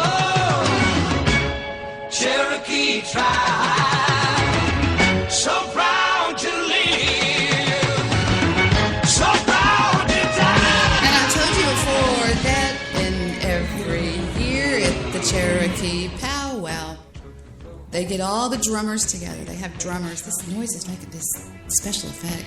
They get all the drummers together, and they get the doom, doom, doom, dun, doom, doom. And then about every 20 or so odd counts, they scream out in Cherokee, Cherokee people, Cherokee tribe, so proud to live, so proud to die. I think it's cool. Red man deep inside.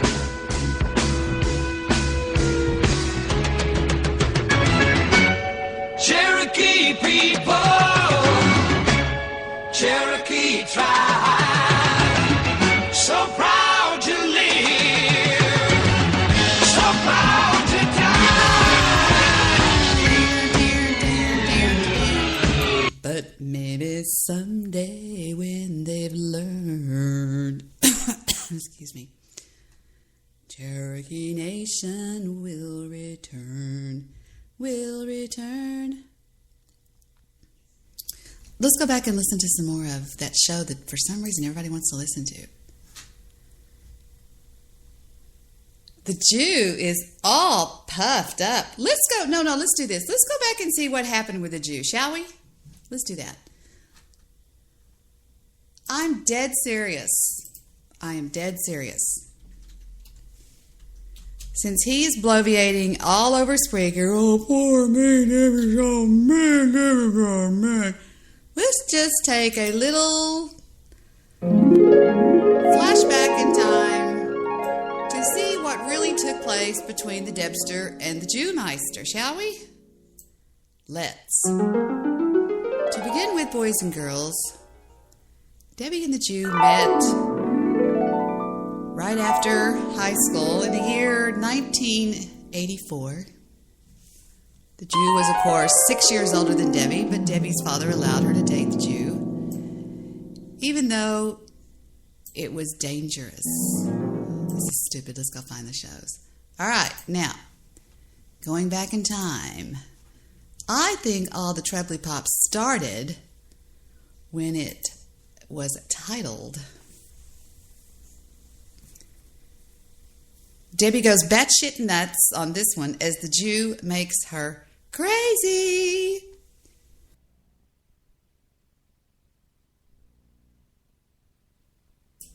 Let's take a peeky poo in, shall we?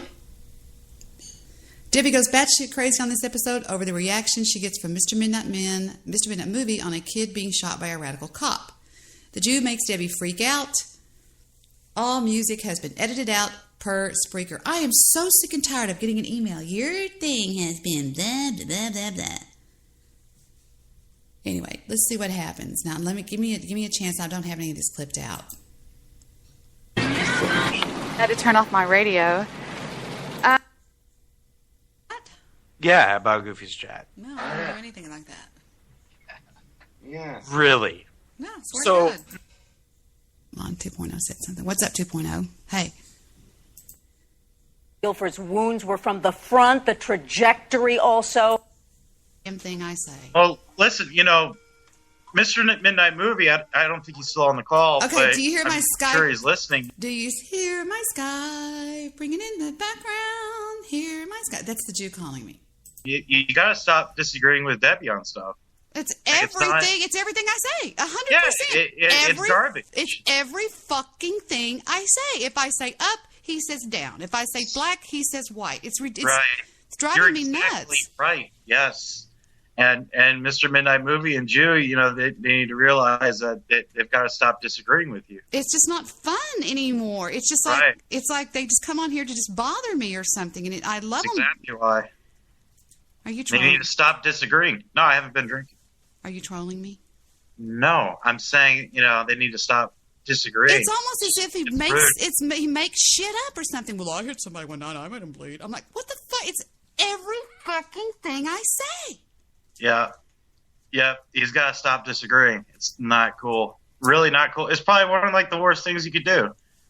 Well, I don't mind it every now and then. I don't want bitches here or beta males, but every goddamn thing I say. No, you don't want bitches and beta cucks, but they got to stop disagreeing now, what with you're things witnessing that you say here is an expert troll. It wouldn't bother me if this it was is an every expert fifth troll. thing or every An third, expert it's troll everything does I not say. come on just to piss there's you this off. threshold An expert of disagreeing, troll and they're crossing. Throws what's happening. fake admiration at you, and he was trolling. And basically, if they're disagreeing with you on one thing, they basically crossed that threshold, and they need to stop. That's right, Goose. Come on, biatch. Let me go back and see if I can get my bearings here. My bearings will take me to... All right, let me just calm the fuck down here. Calm down. That really pissed me off. I don't know. I just hate that shit. And you can have your opinion. Wait a and minute, I stand think we by missed it. That's something. great. Hold on. This is Stop. my opinion. Stop. I think we missed something that pissed on me.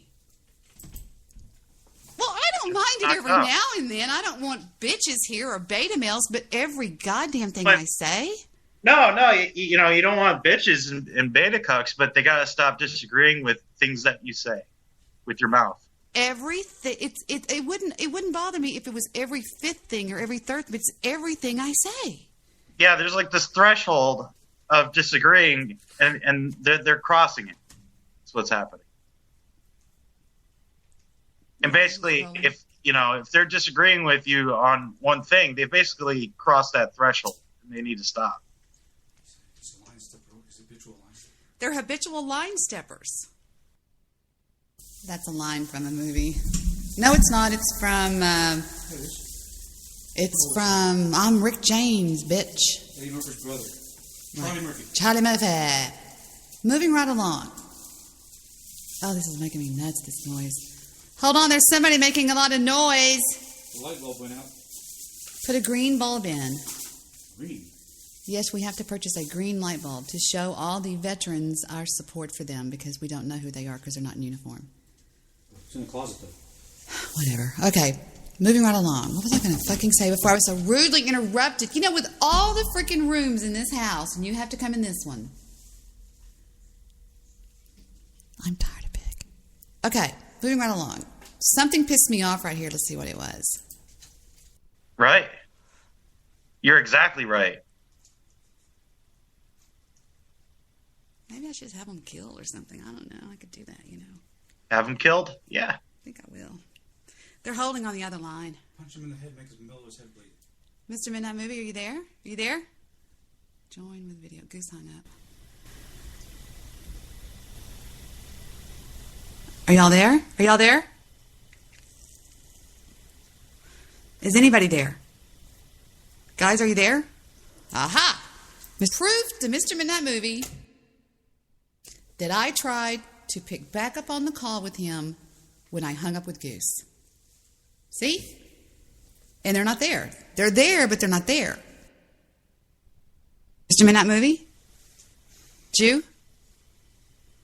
Well, either I just went deaf. Are y'all there? Guys, are you there? What happened? Not nothing. Well, I don't hear anything. I called back and y'all didn't say anything. So that really pisses me off. That really, really pissed me off. And I don't care if I'm wrong. That's my fucking opinion. Okay? That's my opinion. What's up, 2.0? Hold on. 2.0 said something. What's up, 2.0? Hey. So, yeah, the fight last night between me and Goose and Balls and Derek was really lolsy. It was funny. I didn't hear I didn't hear all of it. I just heard a little bit of it, and then the Jew called. And I talked to the Jew for a while. Come on, biatch. Let me go back and see if I can get my bearings here. My bearings will take me to... All right, let me just calm the fuck down here. Calm down. That really pissed me off. I don't know. I just hate that shit. And I mean, you can have your opinion and stand by it. That's great. This is my opinion, and I think he was wrong. I don't care if the kid goes, I'm going to beat your ass. You know, it's just not fun to, you just don't do that, man. You just don't do I hate live fucking stuff. I'm in the mood to hear a song now. He wasn't resisting at all. No, he wasn't resisting. Just screw you, cop. Screw you. I shot one. Like he got a deer. Like he got an elk. Like he got a moose. Like he got a rabbit. Like he got a bear. Like he got... I'm going to tell Goose you said that. You don't shoot geese. That's right, see? It's very bad, Victor. It's very bad. Thank you. Both of them? Yeah, that's fine. That's fine. We'll wait. Take your time, my reason for living. Mm-hmm. Happy birthday. My unbirthday. Don't tell Angela. She forgot to give me something. You owe me $10 for saying that name. I'm not lying. I'm getting $10. 10 freaking bucks, bitch. Goose, I'm guilty. You said that name. See, I told y'all that Dumpster doesn't have love from Victor. I do. Get off the call, bitch. All right. Debbie goes batshit crazy. Nuts on this one as the Jew makes her crazy mad. Ha ha ha ha ha. Standing at a mere 171 listens and 707 shown comments, which it peaked at over 1,300 with 8 likes 9 days ago. 9 long days, Jew. A rap. I shot one. I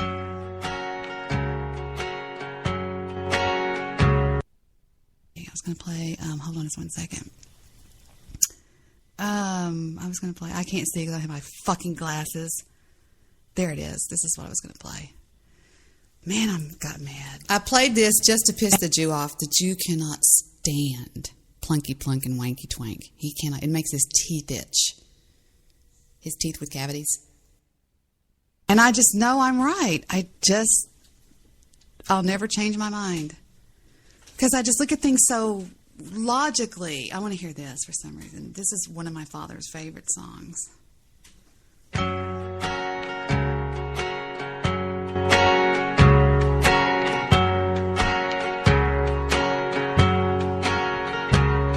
Today I started loving you again.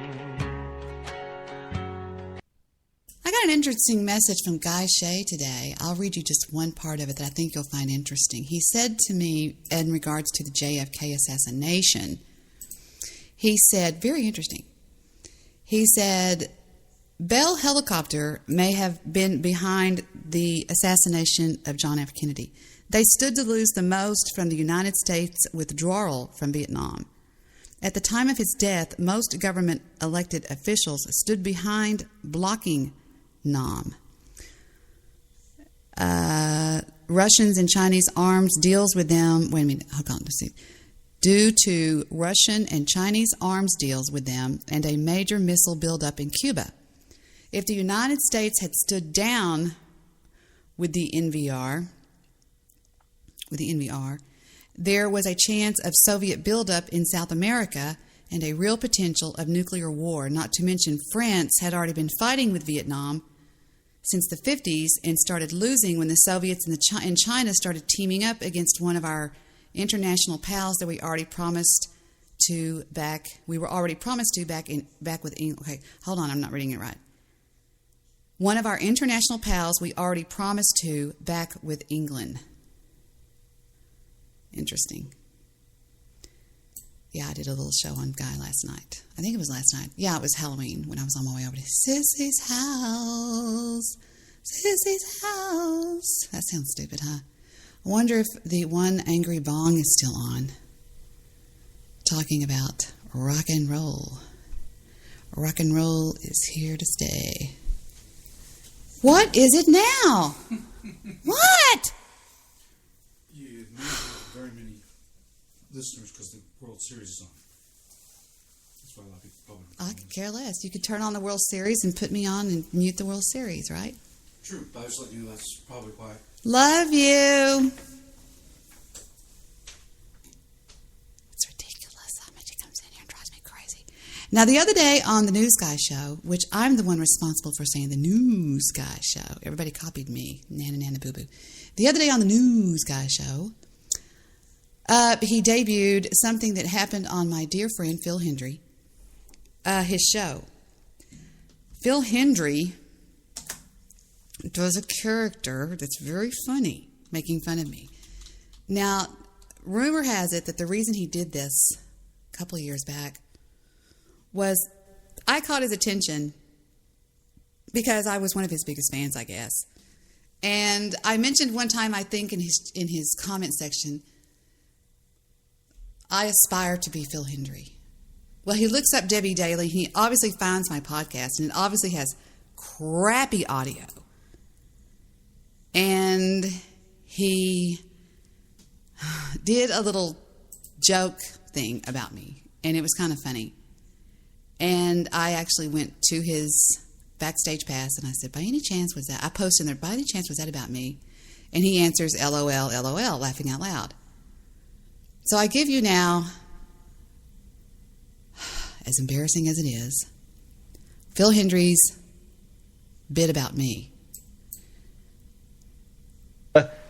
Not as prominent a feminist as this one. So this is pretty interesting, to say the least. So I thought I'd bring that up just as a side note. for me, I hope. I hope I get some of this because now there is a lot of debt still floating around. Icelandic kroner for each Icelander. I'm trying to find it. Jones 95% of shares in Íslandsbanki. Trying to find it. And you know, the news guy could very well turn into the next Ghost. His chat room rolls very fast. It's a horrible place to be. And it seems nobody's paying attention to the news guy. I mean, sometimes I couldn't tell you. Angry Bond says, I hope it wakes me up after this snooze guy yawnathon. I mean, we just give him so much shit. He could very well turn into the next Ghost. Just by virtue of the fact that his chat room is full of just people that are just really being mean. But he only watches what I say. Everybody else can say this and that and this. But if I say one thing, he starts pointing it out. And I'm like, God, ignore me. And he says, Debbie's getting mad because I'm ignoring her. I said, no, I'm asking you to ignore me. Anyone, the Jew said in the chat room, is there a medication for narcissism? I said, I don't know, ask your doctor. Then he says, just funny stuff. Angry Bong says, I'll hold your sign for $10.75 an hour. Anyway, I'm not going to go to the chat room in News Guy Show. This happened on 10/27. I've got to find it. I think it's right around here. And he put Debbie's face on it. And he may have done it at my prompting. He might have gotten the idea for me to put that thing together. I don't know. But, and then he posted it up on Facebook, and I shared it with people and said it was a great picture and all this kind of stuff. So I think that Debbie might be mad at me right now. I'm not too sure. But then she sent me this very weird video on Twitter. And it's a cartoon of something, and it goes like this. Okay, I love you. Bye-bye. See, and then like it drops the mouse. So I don't know. Maybe this is like Debbie is saying she loves me, but she's dropping me or something like that. I think that's what the message is. I think she, kind of hates me now. Well, no, she doesn't hate me, but she's just dropping me. Okay, well, Debbie is in the chat room now. Yeah. See, I didn't understand. I thought it was very cryptic. She's like, okay, I love you. Bye-bye. Okay, all right. So, because I get very sensitive about these things. I know that we're all, in the podcasting world, we're just voices. All right, we're just voices, and we create in our mind a voice that we hear and a person that we see. And I don't care what anybody says. And Victor's listening, but Victor knows that when I say things like this, it doesn't mean I'm going to be like some other wife and go out having a stupid physical affair behind his back. Unless it's Jewish producer. But this man's voice and Joe Seekers and Jewish producers and I mean, you've got to give me, this is one hell of a voice. You know what I'm saying? I'm also very, I was worried about that because I was just having some fun with Wild Goose. I wasn't meaning anything bad,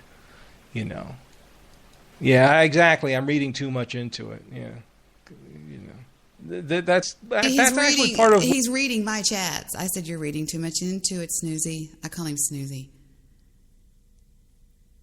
And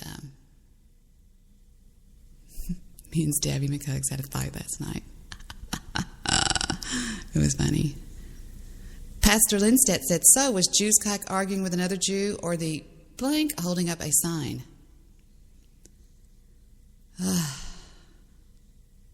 No one was asking your opinion, Debbie, says the Jew. You think everybody talks about you.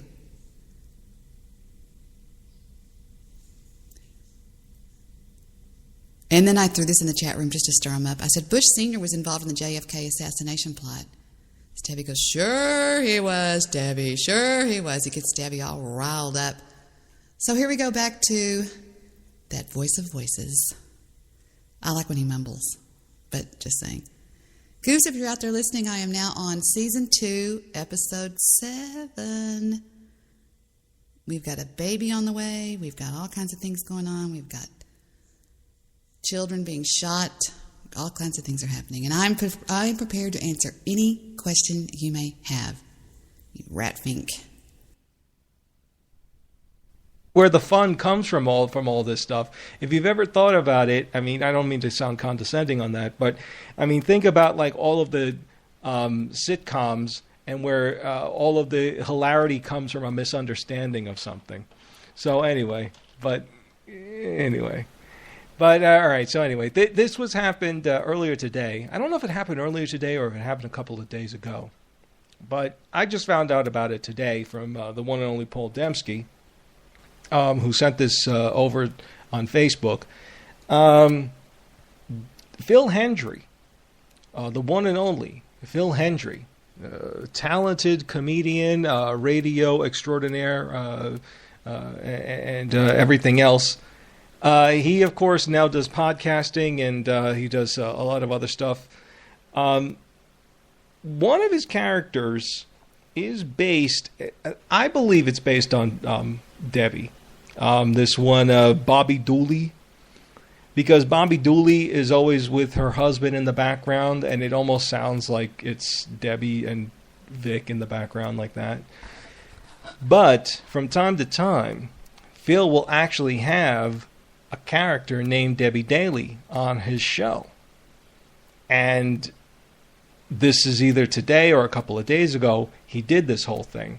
Now, I got to kind of give a little pretext, because I think that the voice that he does for Debbie Daly is based on the fact that Debbie used to be on Blog Talk Radio, and the audio quality is just so crappy over there that it's really hard to understand anybody when they're talking over there.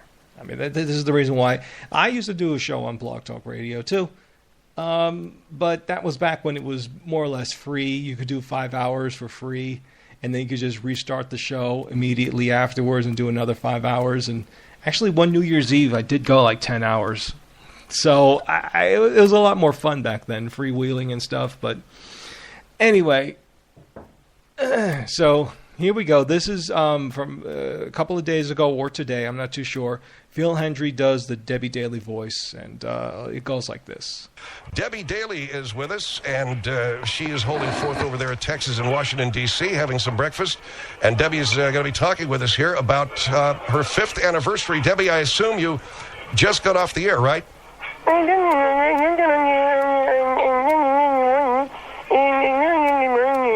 Good morning, Debbie. So this is the 5th anniversary show. Did you have any guests?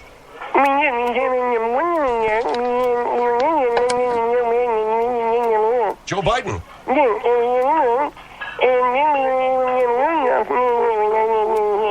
So Joe Biden came by the studio? You had Hillary Clinton. Wait, hold on just a minute. Debbie, this is General Shaw. Yes, I don't understand you as clearly as Phil and Margaret do. I guess they've been talking to you for... Do you understand, bud? Yeah, I understand Debbie pretty good. Morning, Debbie. Now listen to all the noise that Phil has in the background of my call. I think it's just, it hits right between the eyes. It's really funny. I'm here. Yeah, well, last week. Yeah, well, I think so, because that's my grandmother has 2 of them. She sold 1. Wait. Everybody's having a nice little chit-chat with you, Debbie. I don't understand a thing you're saying.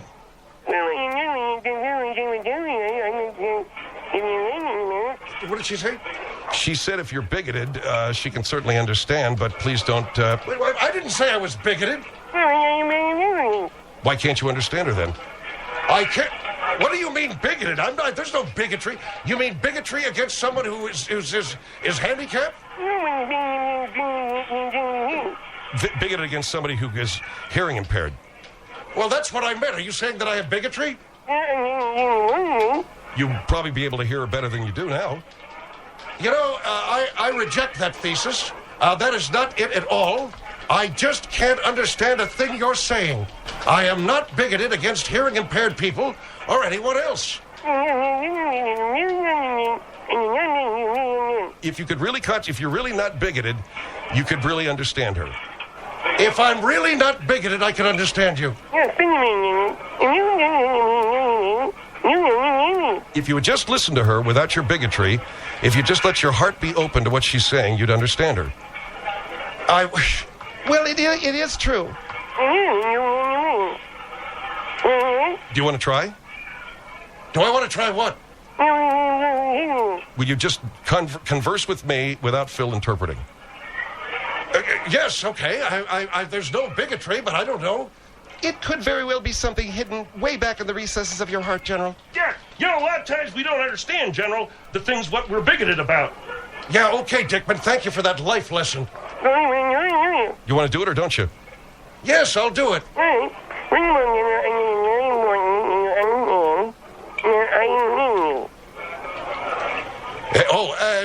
Thank you. Thank you very much.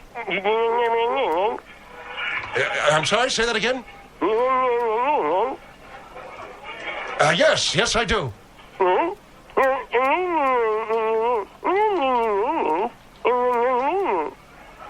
Everyone knows there's the... Everyone knows the meeting. Everyone knows the Mimi.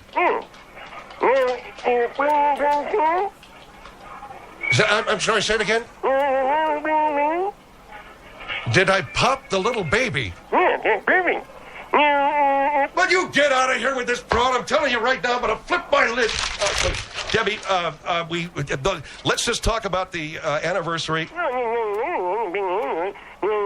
She called you an asshole. Yeah, I'll bet she did.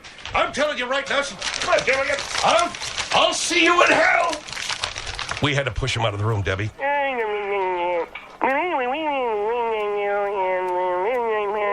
5 years on the air at public radio, and the number one rated morning show in public radio. Please don't use that word. Can't say the F word. Debbie.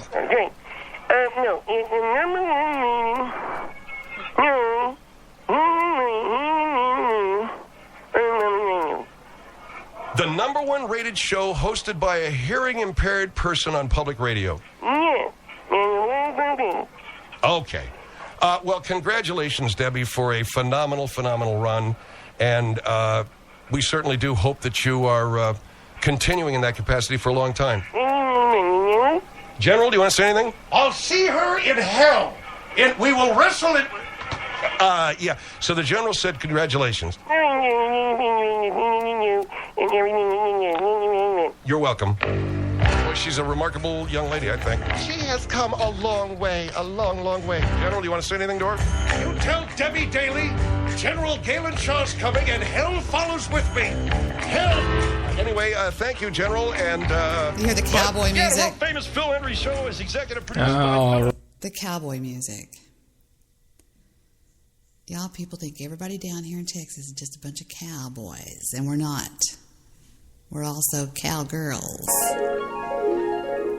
Now let's step back in time and wait a minute. Wait, stop everything. I edited all of the crap out of that. I edited all the fighting out, and I just did for some reason because it was not flattering to me. No, I'm joking. It was called, what was I think I have the original file, maybe. Let me see, the file was called Now. Crapola, what did I do with it? Oh, I had the news guy show on there. Hold on, let me go back. Back. Okay, Debbie goes batshit nuts on this one. SD Jude makes her crazy mad. The original file was called, if I edit that, it'll tell me what the original file was called. The original file was called, It's Friday, Here's Your Paycheck. Huh? Am I good or what? And here is, It's Friday, Here's Your Paycheck. God, hold on, stop. Rest in peace, ears. Jesus, Deborah.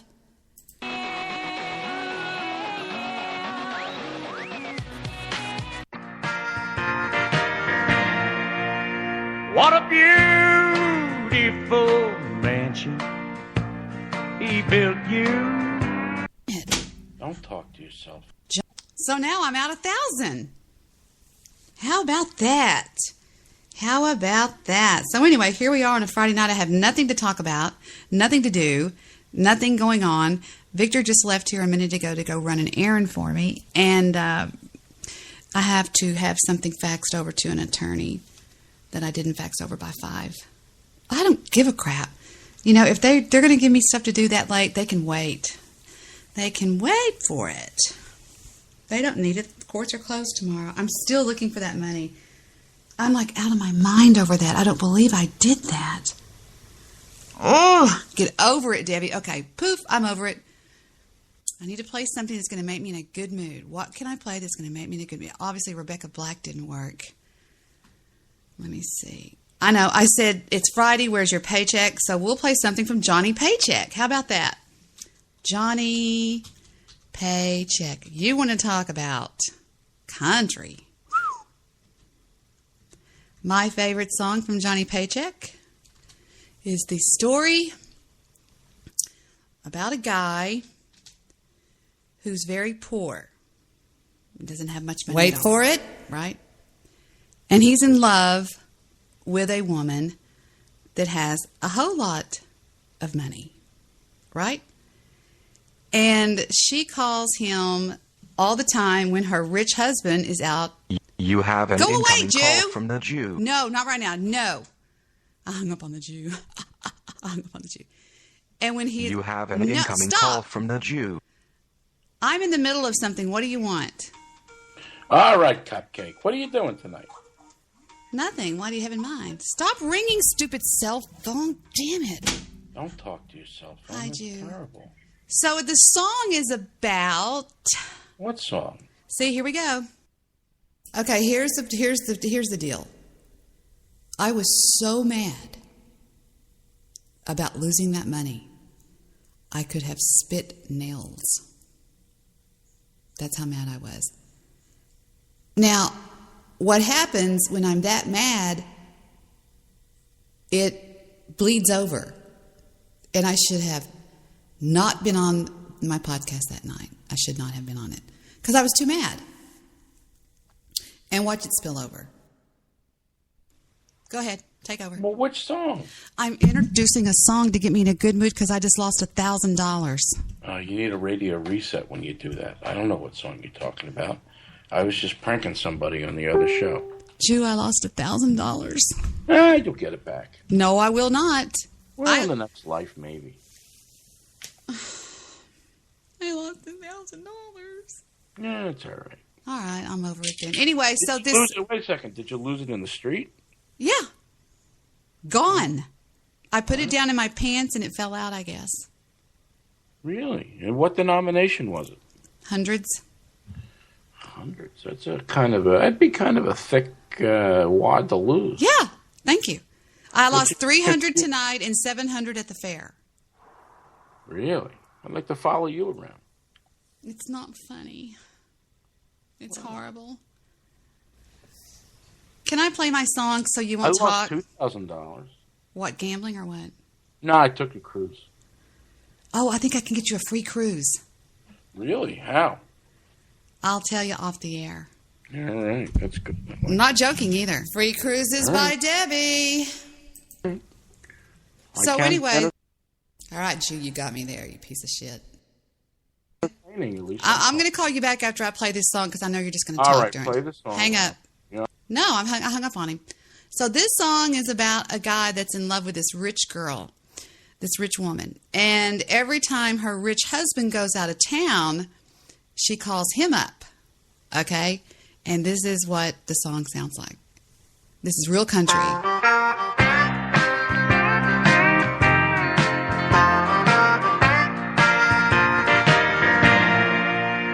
What a beautiful mansion he built you. Splendor, Lord, you got it. Wall to wall. And I'm going to teach y'all how you dance to this, the two-step, the Texas two-step. You go right, left, left, right, left, left, right, left, left, right, left, left, right, left, left. And the girl that you're dancing with, she steps forward and you go left, right, right, left, right, right. But you walk backwards and you never stop. And you twirl around and you go over here and you do that. And if you're really good, then you can put different things into it. And I used to dance with a guy named Jeff. When Victor and I would go out, Jeff was my friend. He was gay. He still is one of my best friends. He's one of the most popular people in Dallas in the gay community. His phone number is actually blank, blank, blank Jeff. And he would dance with me, and wow, it was amazing to dance with Jeff. But you just do a simple like this. Wall to wall. Left, right, right, left, right, right, left, right, right, left, right, right, left, right, right, left, right, right. And some people do it really slow. They go left, right, right. That's really dumb. What I do is called 4/4 time, where you do it. Well, anyway, get your call. Slide off of your satin sheets. Slip into your long soft mink. You know where to find my door, and I know what you're crying for. Slide off of your satin sheets. Slip into your long soft mink. We'll sneak forward. You know. All right, there we go. Oh, thank you. Appreciate it. Now, a lot of people think that he was answering the song put out by Jenny Pruitt, Satin Sheets, because that came out not too long before that came out. You know, one of the sweetest memories I have is dancing with my little brother one time. And the last song I ever remember dancing to my little brother with was this one. Oh, Jay was so savoir-faire. He was such a ladies' man. And he would come walking into my room all the time, you know, just, hey, what's going on?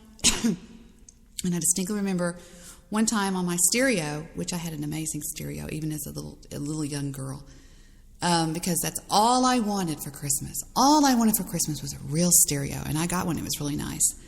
And I remember he walked in, and this song was on the radio, and what he would do is he would hold out his hands sort of like, dance, and it was this one.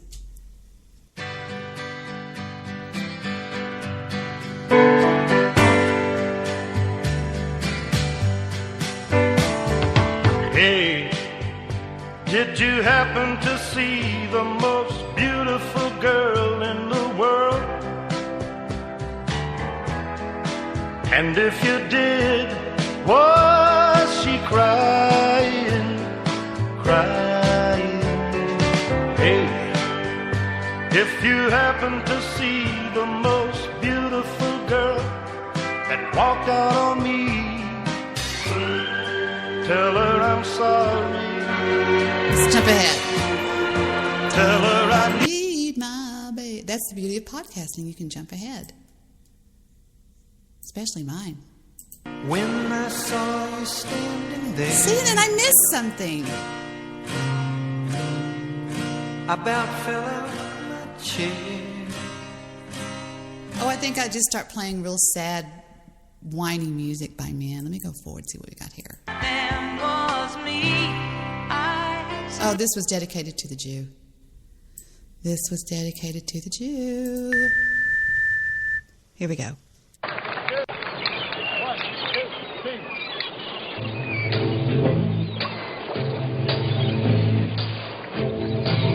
Stop! Stop! I don't want the live version. Thank you. Son of a gun.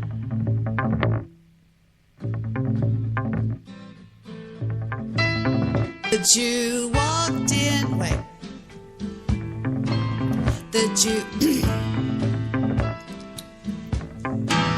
The Jew walked into a chat room like he was walking into a parking lot. His yarmulke dipped with one eye, his scarf, and he just got through eating apricots. He had one eye in the mirror because he has crazy eyes, and the girl said, "Don't touch me, Jew, don't dare touch me, 'cause you're so vain. You probably think The song is about him. I mean, think about how stupid that sounds. Think about how stupid that sounds. What a bitch. All right. Da-da-da-da-da-da. It's either this or go out there and watch the World Series with Vic. Now, when the last year Sky was alive, I remember we were watching the World Series at her house with two of her friends and her mom. And her mom said, "Let's play World Series bingo," or something like that.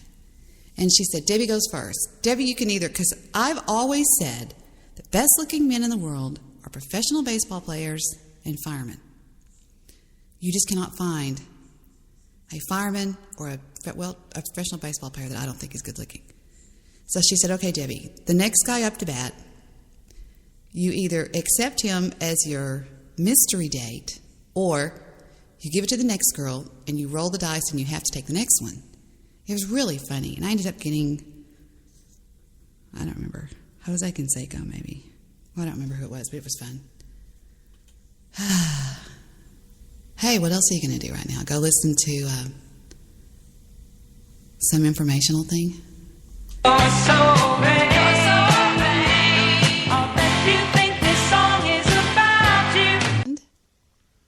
What, did you get into a ring?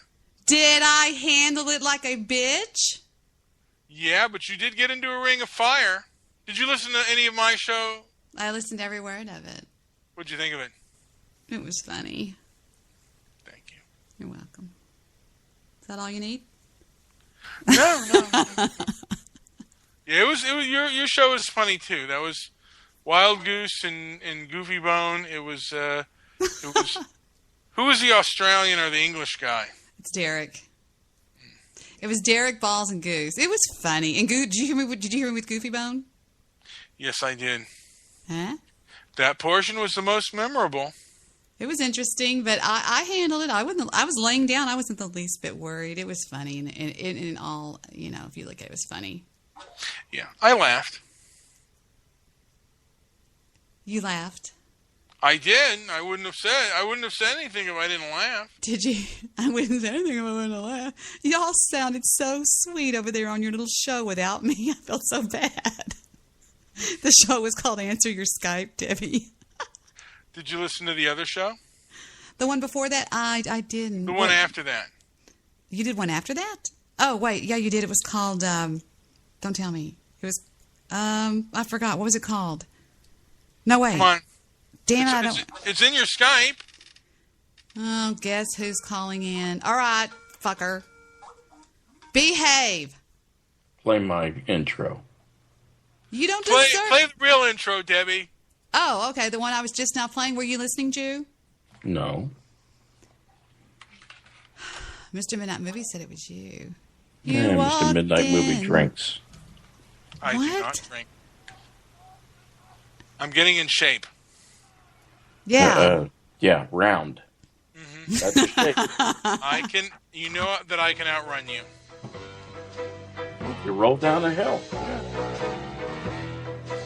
Keep fucking with him, Jew. You guys can't break me. I'm Mr. Midnight Movie. Motherfucker. Fuck you. I'm a jerk off. We know, Guy. Guy what?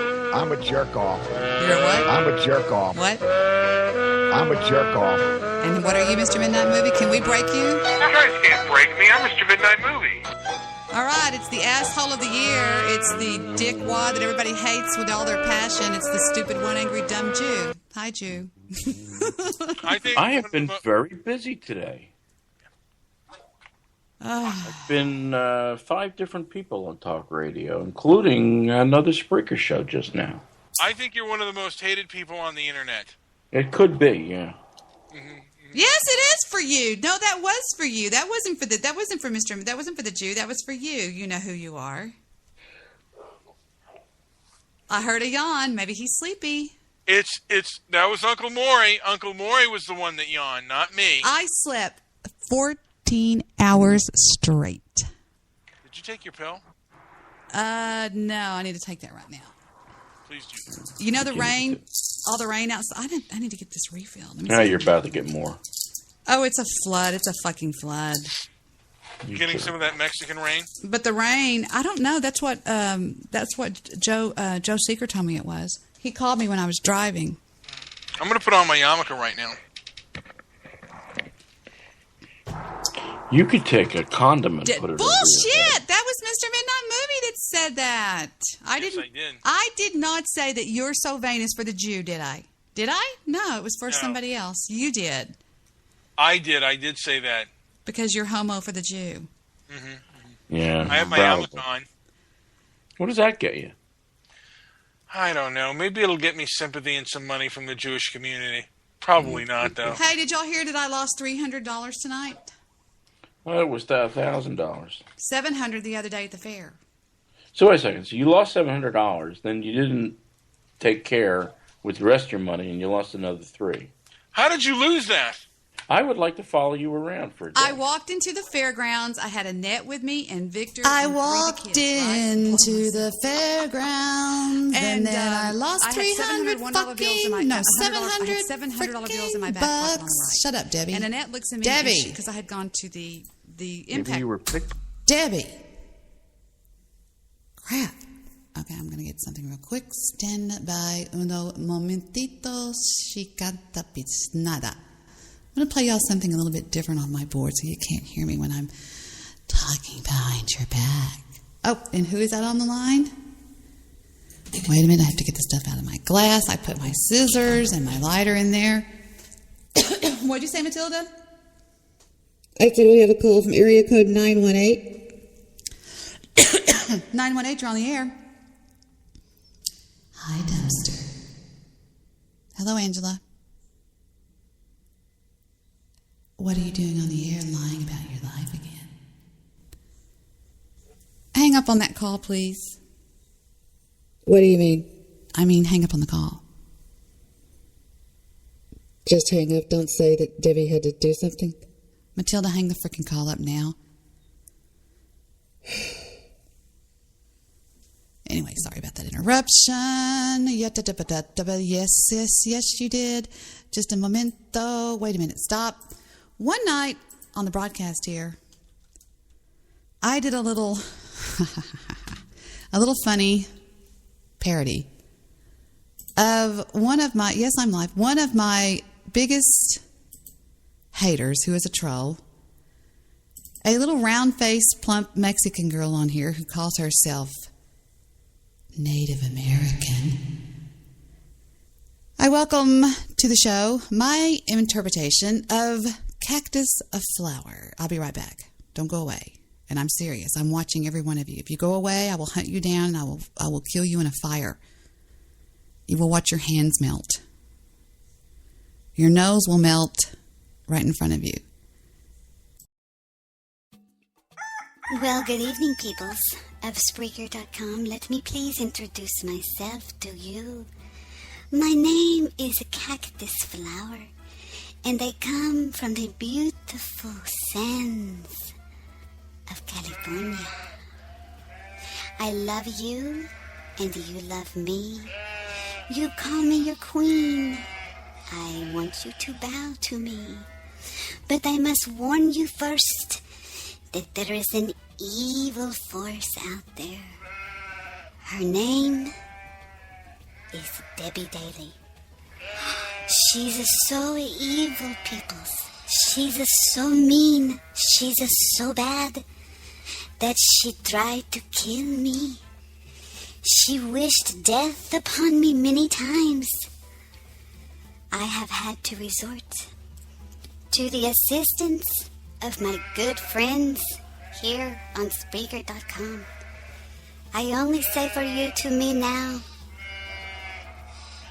that I have them here today with me on my show. The first one I want to introduce to you, please, is my loving best friend, Senora Bathtub Girl.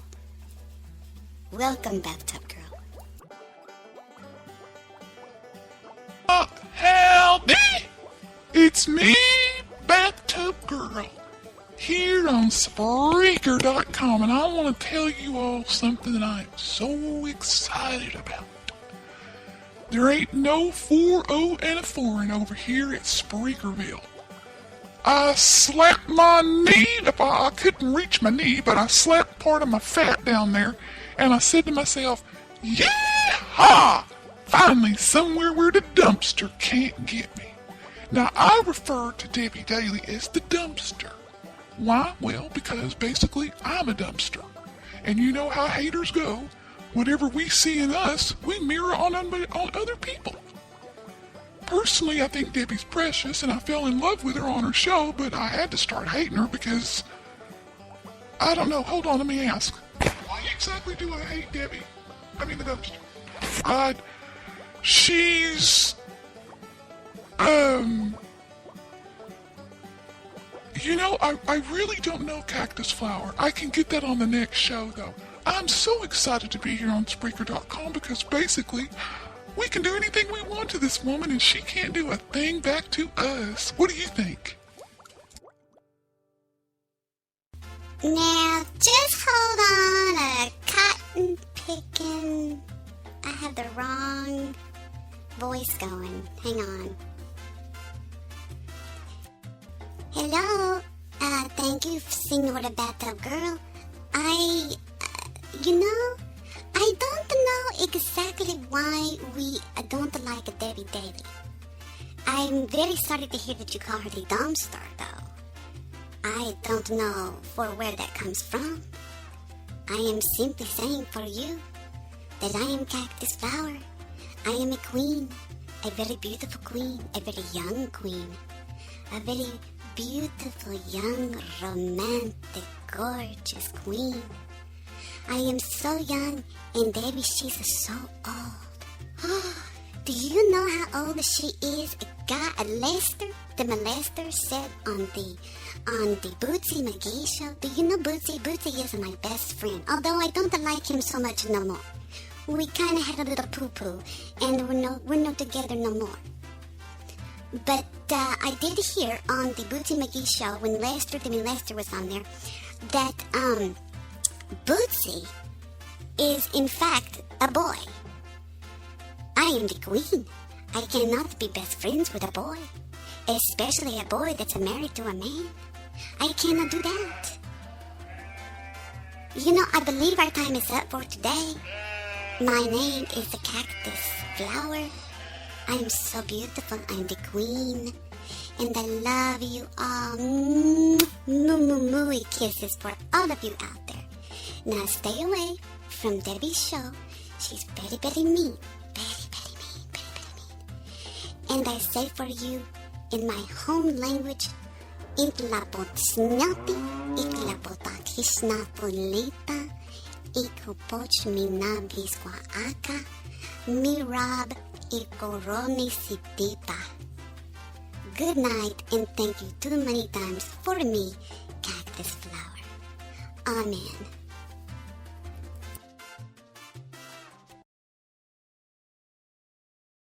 All right, and we're back here with you on the broadcast, and I'm just a little bit in shock about something right now that I'm trying to deal with.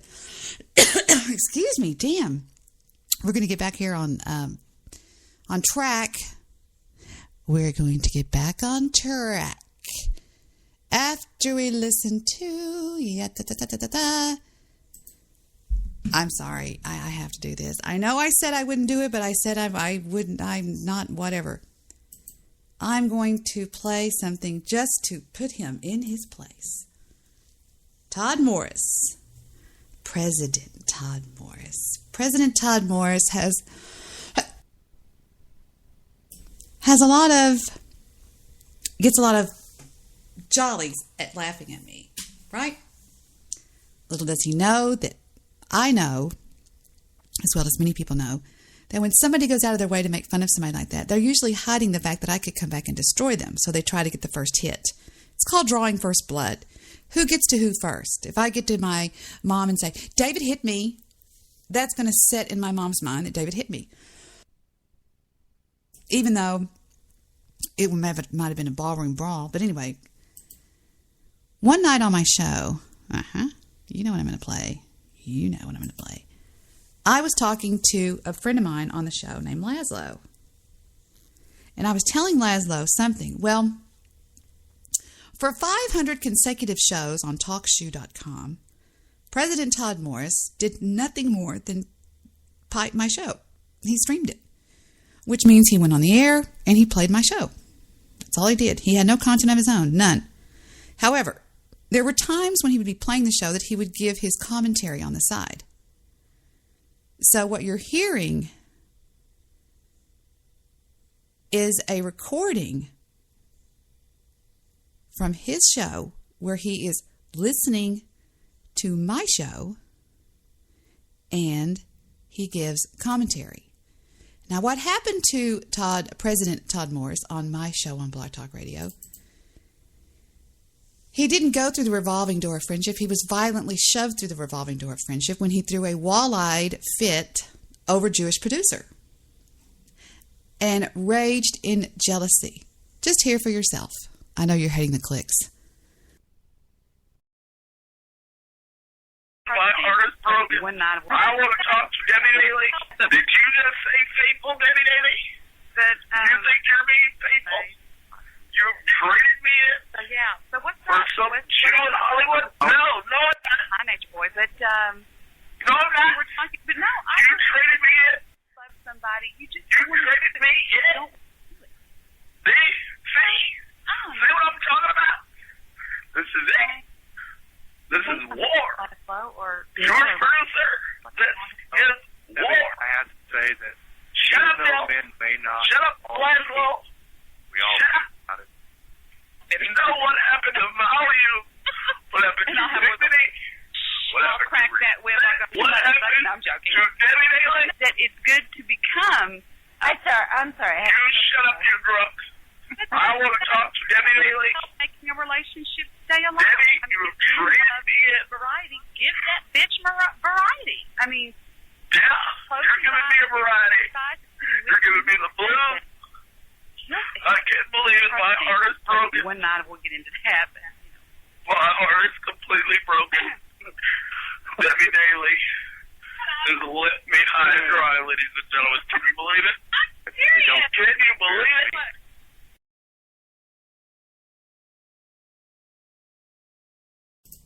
As I say, I never say anything that I can't back up. So all the I hate you, Debbie, and you're this and you're that, it's just ridiculous. So he was left with no home, so he ran to Cactus Flower. But the weird thing about him is he began to tell Cactus Flower that I was always begging him back. No, that's not true. Before we go, I have something here else I was going to play you guys. Should I do it? Nah, should I? Yeah, no. All right, we'll do it. This is really kind of funny. And the only reason I see it is because it's in the T's. It says Todd Morris whining, this, that, and then it says TRS. This was from a show that was, this is pretty wild. What is the alter ego? This is from a show that was on Blog Talk Radio recently. I think it's still there. And they hated me so bad. They hated me because I said nigger one night. Oh, that's all it was. They launched war against me. And here's a little bit of them talking about me. We started Blog Talk minding our own business. We actually started talking about black empowerment. We started talking about speaking against negative messages in the black community. We started doing all this stuff.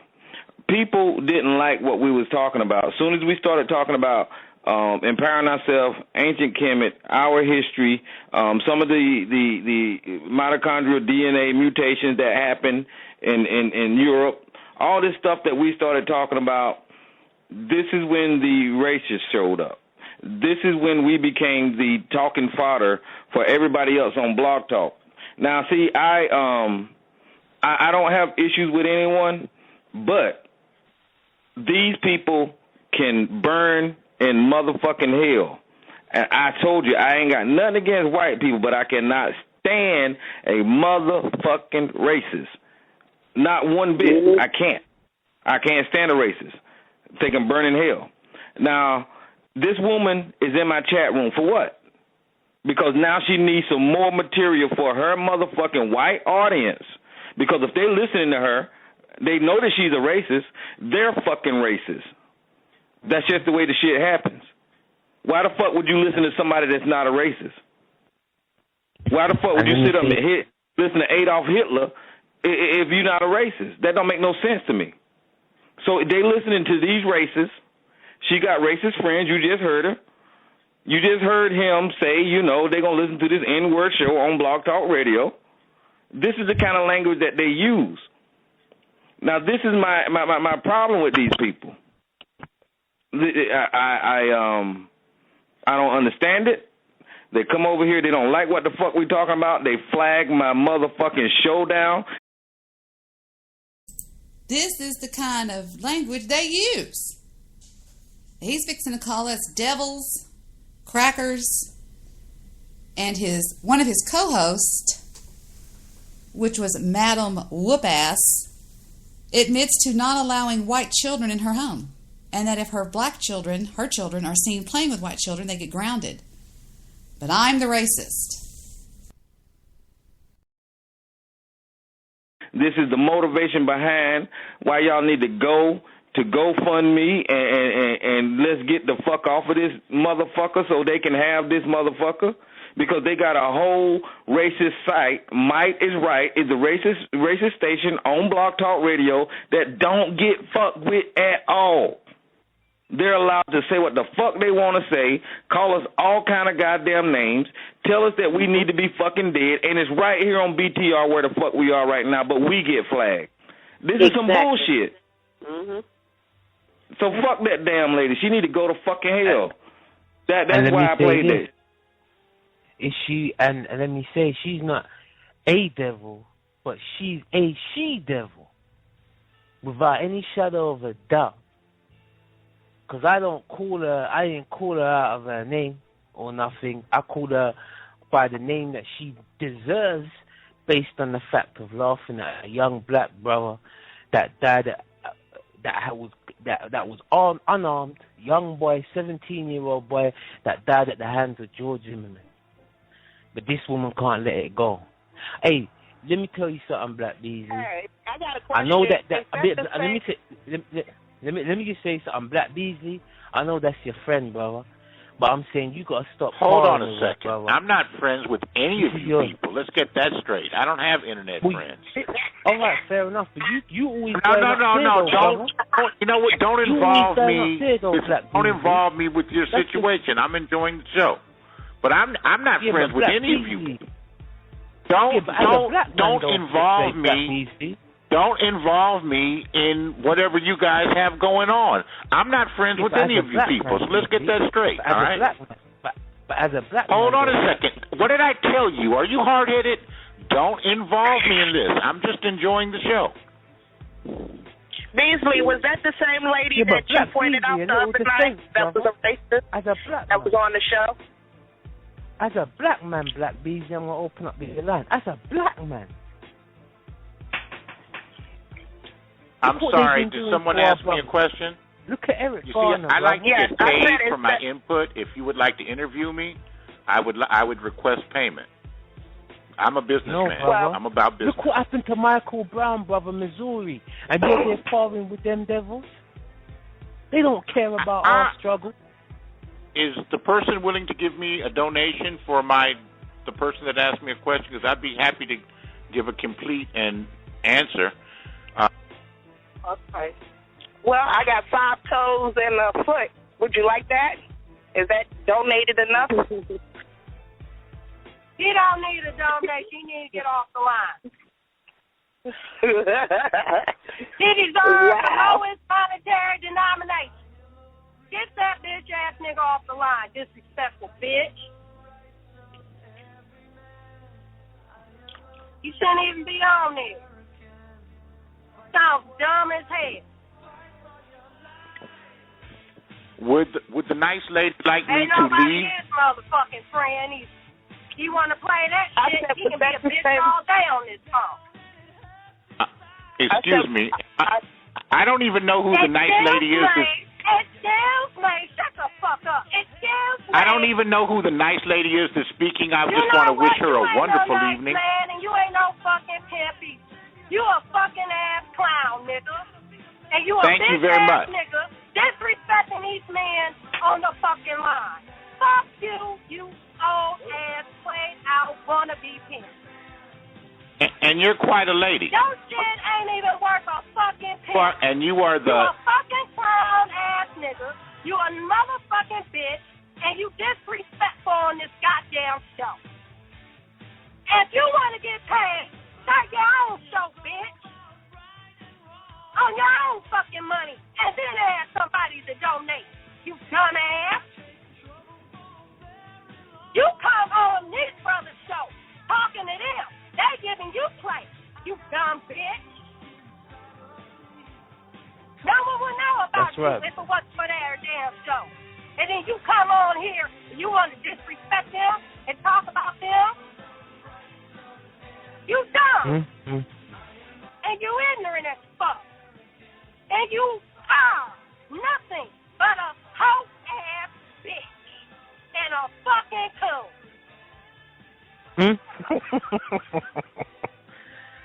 Now Well, you and Deborah, that's your fucking girlfriend, but you fucking that white bitch. Past that, she got a fake dick and she's turning you over and fucking you in the ass and pimping you so you can say this shit on the line. How about that? So you tell that Deborah bitch that you need to go. Right along with it. Tell your wife, tell your girlfriend, because you know you like her call you nigga. When y'all she fucking you in the ass. While she fucking you in the ass, you say, yes, man. Yes, man. Goddamn bitch ass nigga. I don't like that beastly bitch. He a beastly motherfucker. He want to get in there, I can get in there with him. Can you hear me, Supreme? Oh, yeah, go on, brother. Okay, I just wanted, I got my mic working now. I just wanted to see if it was working. Yeah, it's working loud and clear. And that's the thing, I agree with your sentiments. Nigga, that's what he is. A disrespectful whole ass nigga. That's the nigga she's talking about, because that's her nigga. He's being her nigga tonight. Now, can you believe that Debbie called you a nigga? You bitch-ass nigga. I'm not even going to touch that one. I'm not even going to touch it. Yes, it gets a little bit better. All right. Aren't you her nigga, Beasley? Aren't you Deborah's nigga, Beasley? Isn't she your pimp? That's why you come over here and talk about you need to get paid so you can take it back to her, you bitch. Seems like let's move to some of these calls, Supreme. They trying to be civil. They're trying to be civil. You don't want stability. You want ignorance.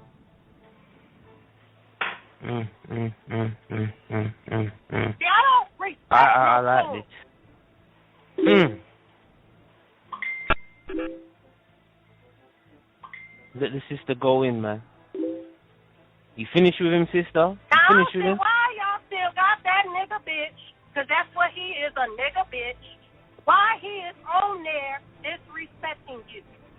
You don't allow nobody like that on your show to disrespect you. He dishonoring you. He's trying to check you. Fuck him. This is not his show. This is your show. And I don't know if I'm going to be anybody should be you two. Thank you, sister. Ass nigga.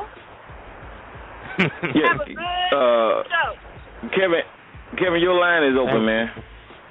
Hey, can you hear me? You got anything to say about Black Yeah, people? you're on. Kevin. Yeah. Well, basically, the woman that just got off said exactly what I wanted to say. Hey, Kevin. Mr. Beasley. Hey, what's going on? Let me open up Mr. Beasley's line. Beasley.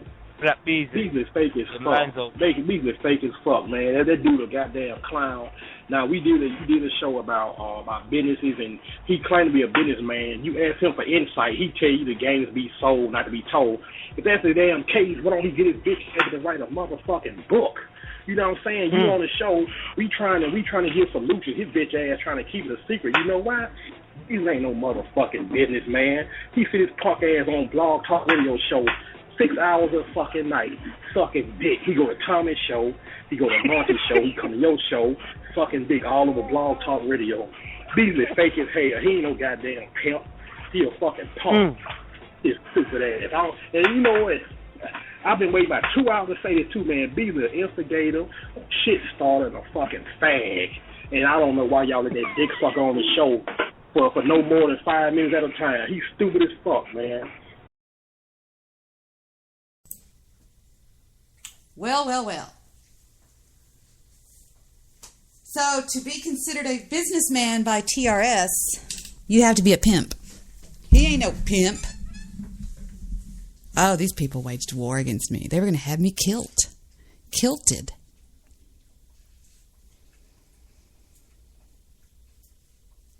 I don't know. I'm completely confused at this point.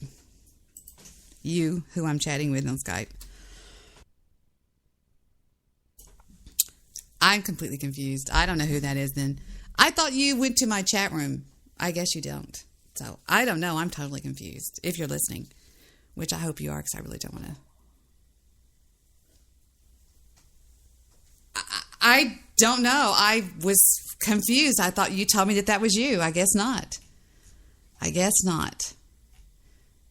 know. That's what I was looking for on our chat log on Skype, because I could have swore you said that you told me that was your name. M-A-Y-L. Okay, hold on. I'm going to find this. If it hair lips the governor.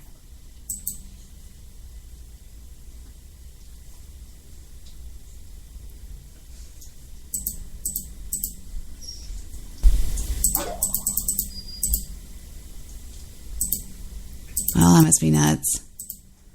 I don't know. Get your shit together. Get your shit together, bitch. Fuck with me. Yeah, well, fuck with me. You know what happens. I make shit happen. I'll pick up the phone right here. Right here. Pick it up. Pick up the phone. See this? And I'll dial it just like this. Watch.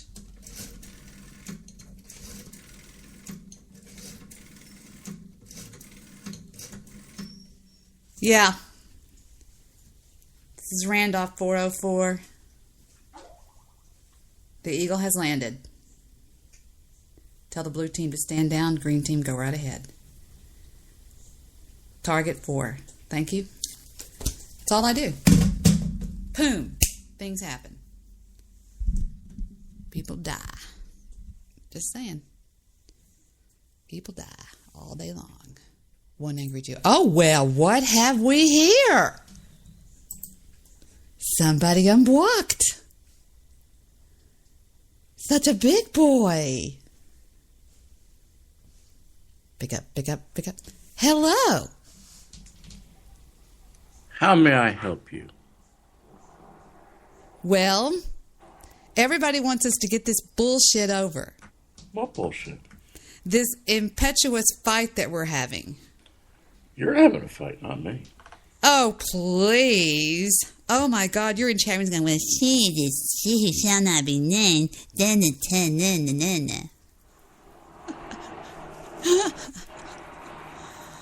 know what you do. You take your microphone when the cars go by and you move it over towards the window. I know you. Oh, I wish I had a long enough cord for that.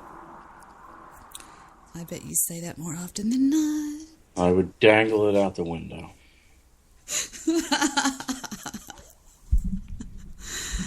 So, you hate my guts? Never did. I never hated you either. Of course not. Mr. Midnight Movie hates you.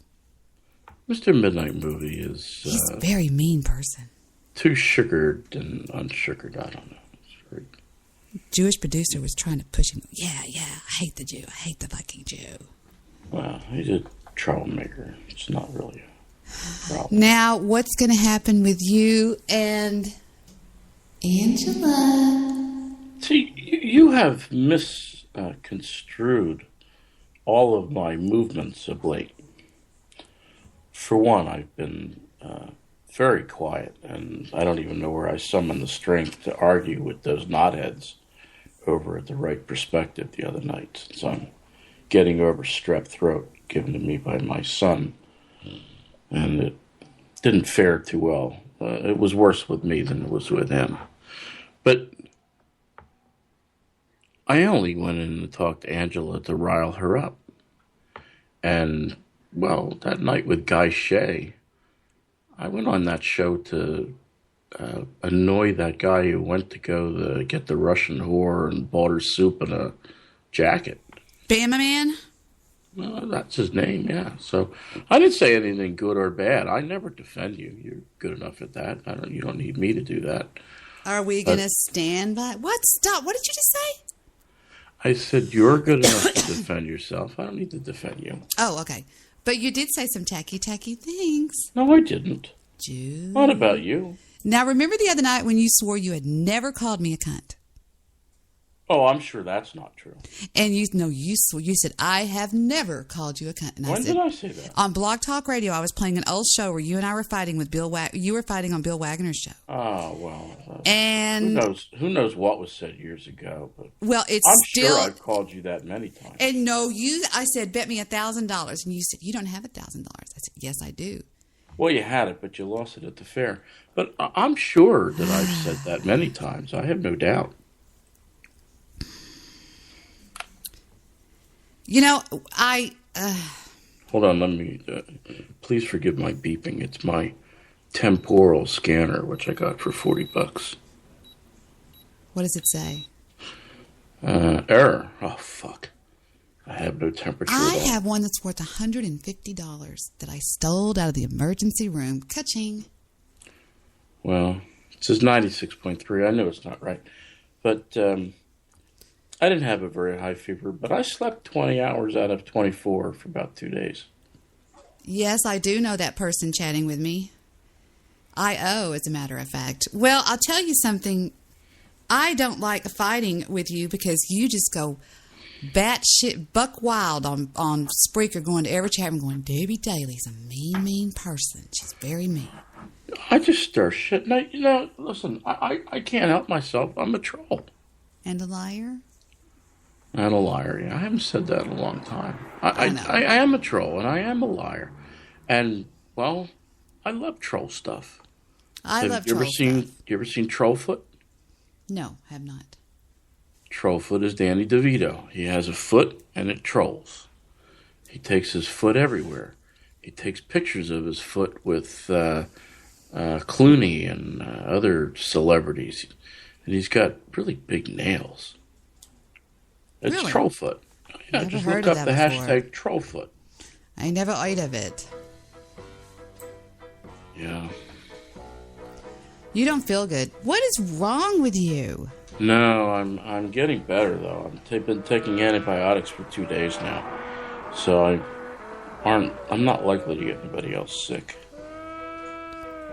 Why are you taking antibiotics? That's so bad for your system. If you saw the back of my throat, like I saw the back of my throat yesterday. Did it have white patches on it? Oh, white, stringy, worm-like patches. Did you know that can kill you? Yeah. Yes, at your age, you damn right it can. It'll take a lot to kill me. No, I'm not saying that because you're unhealthy. You're very healthy. No. Strep But throat. I survived diabetes and Strep throat can move to the adult heart and cause a pericardium sac infection and kill you dead as a doornail. Well, that's why I'm taking antibiotics. You just said, why am I taking antibiotics? You didn't know that, though. But I'm glad. Yeah, Did you take them for 30 days?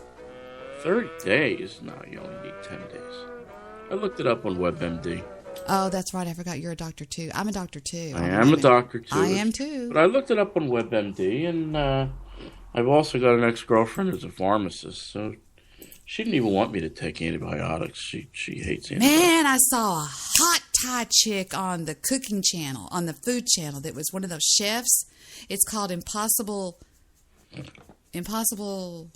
Chef? Impossible? I don't know. She was pretty. She goes, I play for my mother who sent me here from Thailand, and she get very, very beaten by my father, and she won. I think she won because of that sob story, but she was beautiful. Oh, it's not a sob story. Most of those Thai men are fucking their daughters. They got a real problem over there with that. It's not very nice. The Thai men like the young girls. Now, you have to understand that my mother-in-law runs, well, she doesn't run it now. She was caught more than once. But she used to run an underage whorehouse with 14-year-old Laotian girls because Thai men love fucking the little girls, and they ask for it specifically. And when she got out of jail, I asked her, I said, well, since Thai women always look younger than they are, why didn't you just get 18-year-old Laotian prostitutes and tell the Thai men that they were 14? They wouldn't know the difference. She wasn't smart enough to do that. And how did she get caught? Well, her neighbor, who was doing the same thing, she turned the neighbor in. Of course, the neighbor turned her in. And I guess there was somebody who paid the police a little bit more money. So the police came and took her away and put her in jail. It's a very good family. Why would they put her in jail? My mother-in-law? No, I thought you said they put the young girl in jail. Oh, no. They take them and deport them back to Laos. Well, no, how old was your ex-wife when you started dating her? 28. So you knew her for a while. No, I met her when she was 27. And she was pimped out at how old? She was never pimped out. I thought you said your mother. Okay, start all over. No. Go ahead. My wife's family made lots of money from whoring out 14-year-old Laotian girls. Okay, that's where I thought you meant your wife. They did. Okay, go ahead. I'm sorry. No. Now, her mother did take her younger sister and take her to Japan 20-some years ago and sold her into being a whore in Japan. Something that the older sister, who stayed at my house several times, never wanted to bring up. It's a very good family. Listen, the father's in jail right now. Now, my wife was in watching TV 2 years ago. Was it 2 years ago? She was watching TV 2 years ago. And on the national news, it was broadcast that the Bangkok police had gone up to Nong Khai to go crack down on pornography. I think this was right after the military took over, the latest coup. And they went up there, and I guess they went to the police up in Nong Khai, and they said, look, we got to make a spectacle out of somebody, so pick, I guess, who's paying you the least to stay quiet, and we'll go bust them and leave everybody else alone. So my wife was watching on TV as her mother, her transsexual sister, her, let's see, am I missing anybody? Her father, and her younger sister, who was adopted, are all on TV. But they hauled away the father because the father's name was on the lease, so he went to jail. Now, that's not the end of that story now. The younger sister, well, she's in jail for selling yaba. Yaba is speed. Her husband's in jail, too. He was selling yaba. They had a baby, and when she went into jail, she was pregnant. She just gave birth to I think to a little girl in jail, but the little girl's in jail. They're staying with her, and her other little girl is with the family in Laos.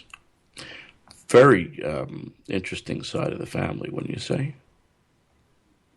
Well, why is it that people still tell the lies about you and say, oh, he's a pedophile, and he went over there and and stole his son and all this kind of bullshit. I know the truth, but a lot of people still hang on that bullshit, you know. A lot of people like that drama. And listen, I don't mind what they say about me as long as they're talking about me. And talk they do. Look at News Guy. News Guy, I don't know what it is. I don't know if you listened to my call to that Frank and John. But without muting me or putting me on hold, I don't think those guys could take me on. And that Frank... Yeah, Frank and John. And that Frank guy, as soon as I got on, he ran away. I don't know why. So listen, I listened to the whole thing, and I did not think that you were being, you weren't being bad at all. I was just being difficult. The only thing is you talk over them just a little bit too much. Well, he never stopped talking. He would ask a question, and then he would continue talking. Yeah, you could be right. And I had a hard time keeping track of who was talking because the duplex of the conversation wasn't that good. But people could say what they want. So my poor wife had to watch her family get loaded onto whatever, and they loaded all the whores out of the whorehouse and took them out. Thailand doesn't like that. Well, they like to tell people they don't like that. So the grandmother deserves what she gets, and well, she's recently found Jesus at the insistence of my wife, and well, now she's supposedly a good person, but I'm holding judgment. I'm reserving judgment on the whole thing. I heard the other night when you were talking to Angela through something, messages or something, and she goes, "So is your son autistic like I was told?" Oh, I didn't hear that. I cruised through her chat room and just said a couple things and then deleted my chats. That's enough to get her going. I know. I love getting her stirred up because she's such an idiot, you know? Exactly. And I did the same thing with News Guy. And I don't know what News Guy is saying, that he wasn't in on that call last week when I called John. And because I called John as me and I called John as a character, but I didn't feel good enough to do a character the other night. I was pretty sick. I'm still pretty sick, but I'm getting somewhat better. Oh, yeah, I don't even know how I was able to swallow. It was terrible. And, well, a lot of people take things a little too seriously on Spreaker. Yeah, they do, don't they? And it's really all a show. And nobody seems to... and I tell people that. I wish so bad I could tell you guys what all Goose told me the other night till 5 o'clock in the morning, but I swore myself to secrecy. I mean, it's nothing about anybody. He was just talking to me about exactly what the Jew's talking about taking things seriously, how to deal with people. I was getting some lessons from one of the masters. And what do I always say? I'm a troll and a liar. Did you see that picture of that cheek? Oh, really? Interesting. Mr. You-know-who that's talking to me on Skype right now. Nobody's talking about you. They're talking about somebody else. Oh. Well, I think that people just love drama. That's why they watch the Kardashians. It's number one show. That's why they listen to News Guy's show at the end for the drama section. And he does it so well. He's like a woman. He's got a good voice. I give you that. I like him. He's got a nice cadence. He's got a nice presentation. I love when he starts mumbling. It makes me feel like we're at the back of a movie theater. Like a big baby, say hi. Hey. People are going to say, she's such a whore. No, I mean, when you've been around this schmuck, how long have I known you? What, 10,000 years? What? I don't know. Yeah, but, tired of it. Is that your tea whistling? No. Oh, no. That's the boy still watching something. I don't know. I got to put it in bed. Is he off school tomorrow? No. You put him to bed, and I'm going to call you back. I'm not going to talk to you till you put that baby to bed. Good night. Call back. I hung up on him. That was the Jew. Wah, wah, wah, wah, wah, wah, wah, wah, wah, wah. Ba-bum, ba-bum. La, la, la, la, la. I should call Dave. Dave, if you're out there, give us a call, old boy. I am so freaked out about this chat room thing I just found out. I'm freaking out. I cannot believe. Well, then who is that in my chat room? If that's not somebody I know, then who the hell is that? La, la, la, la, la, la, la, la. That's my Debbie. Just taking the shit. Who are you, Mad Dog 61? The Mad Dog. Who are you?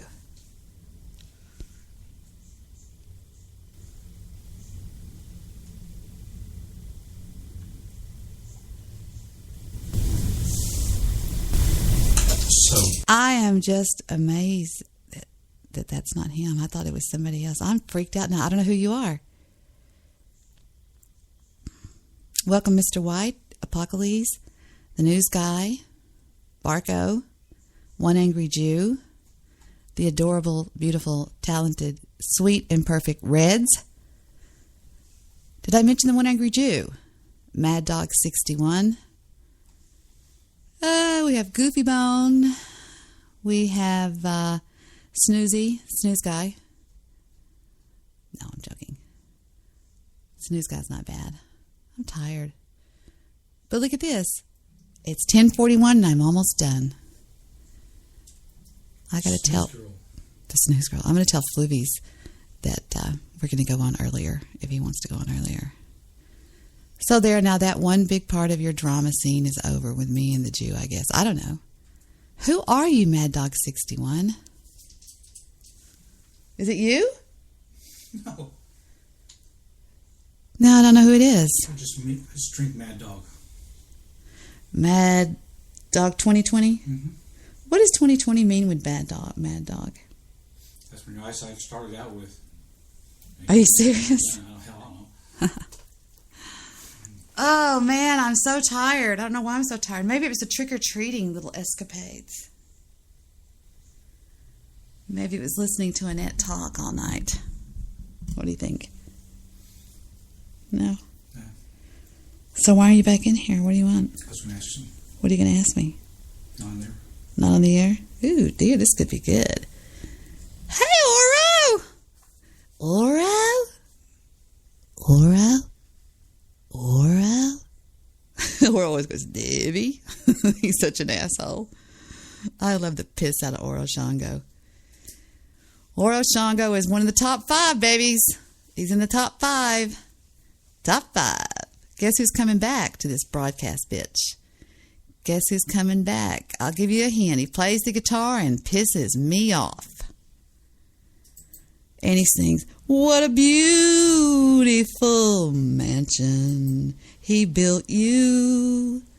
Splendor, Lord, you've got it wall to wall. Oh, I know. Hold on just a second. Somebody wants to tell me something over here. We're going to hear something from the Amazing Lester. Then we'll listen to something else by the Amazing Lester. Then we'll listen to a little something funny called the Second Secret Meeting, since we're just doing funny things. This is a secret meeting that I was made privy to, and I'll be right back. A buddy of mine showed up the other day and told me that he had just got a new car for his wife. I told him I thought that's just a pretty good trade. And then he left.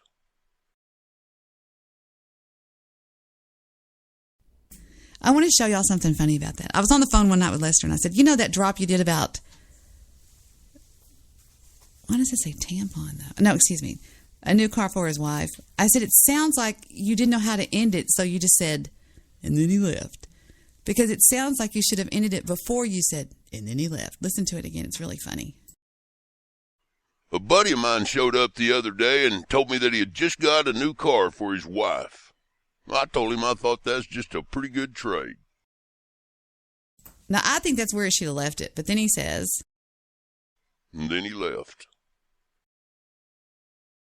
My heart is broken. I want to talk to Debbie Daly. Sorry, I played the wrong one again. Here we go. I'm sorry. I'm laying down. I'm working with one hand here. Hello, news guy. It's me, Paul Dembski. Now, I love Paul Dembski. Me and Paul Dembski have since made up, and he got Bo back, and everything's fine. So this is me doing Paul Dembski, which what I'm trying to do is, well, just take a listen. This is a secret meeting that I recorded. I just wanted to call you and let you know that I won't be able to come on the internet anymore for a while because I got in trouble with my wife. Oh, why? Let's see, we got 15 minus 2, carry the 3. Oh, Paul, why? What did you do now? News guy, I lied and said that I saw Debbie Daly on Skype being nasty because I got busted listening to one of her shows and I was having sex with myself, so I had to make up a big lie, and now I'm kind of embarrassed. But I just wanted to tell you because I love you so much, News Guy. Hi, it's me, Alan Wayne, here on the Pipe Bomb Podcast, the Mobile Pipe Bomb Podcast, and just here to say that I'm really sorry to hear about that, Paul.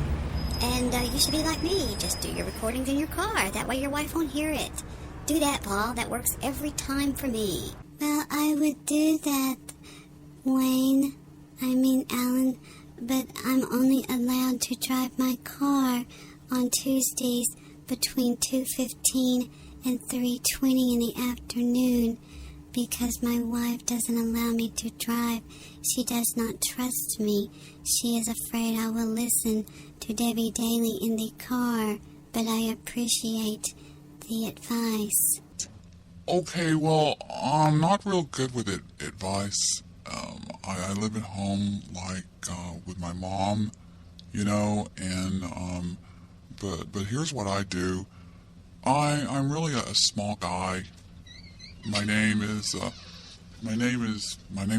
Russell Bluster. I live at home with my mom in the basement, but what I would do if I were you is just bully them, you know, just bully them, just act like you're a real big badass, you know, an internet bad guy, and just bully them, and I really think everything will be okay. All right, just do that. Yeah, just do that, and BWC for life. Yeah, BWC for life. I'm the badass now that Goose is gone. Is everybody scared of me? Okay, thank you. Hey, this is Guy on chat. Guy, I was going to tell you that you can,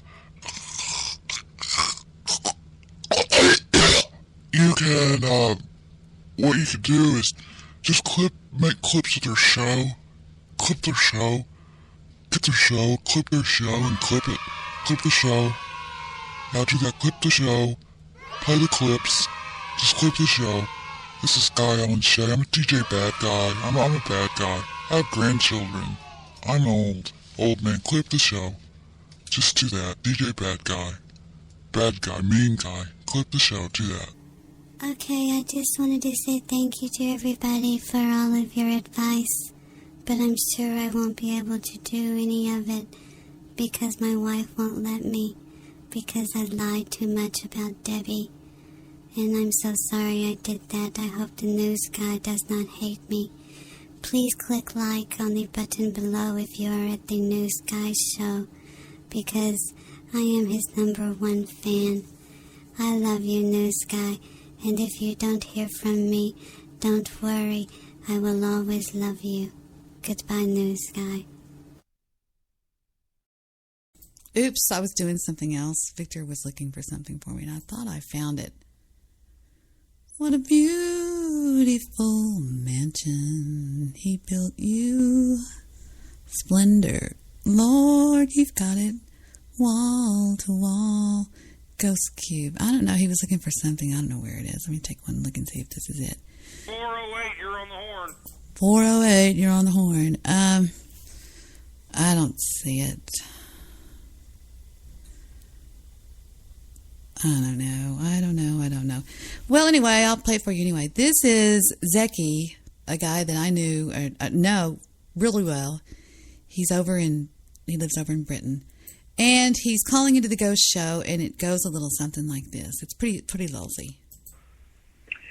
Wow, I've been on the hole for like almost, I think, 2 hours now, Ghost. What's poppin'? Happy Monday, man, Ghost. I'm sorry, man. I got like literally 300 callers up in here. I got to scroll through all these ass clowns.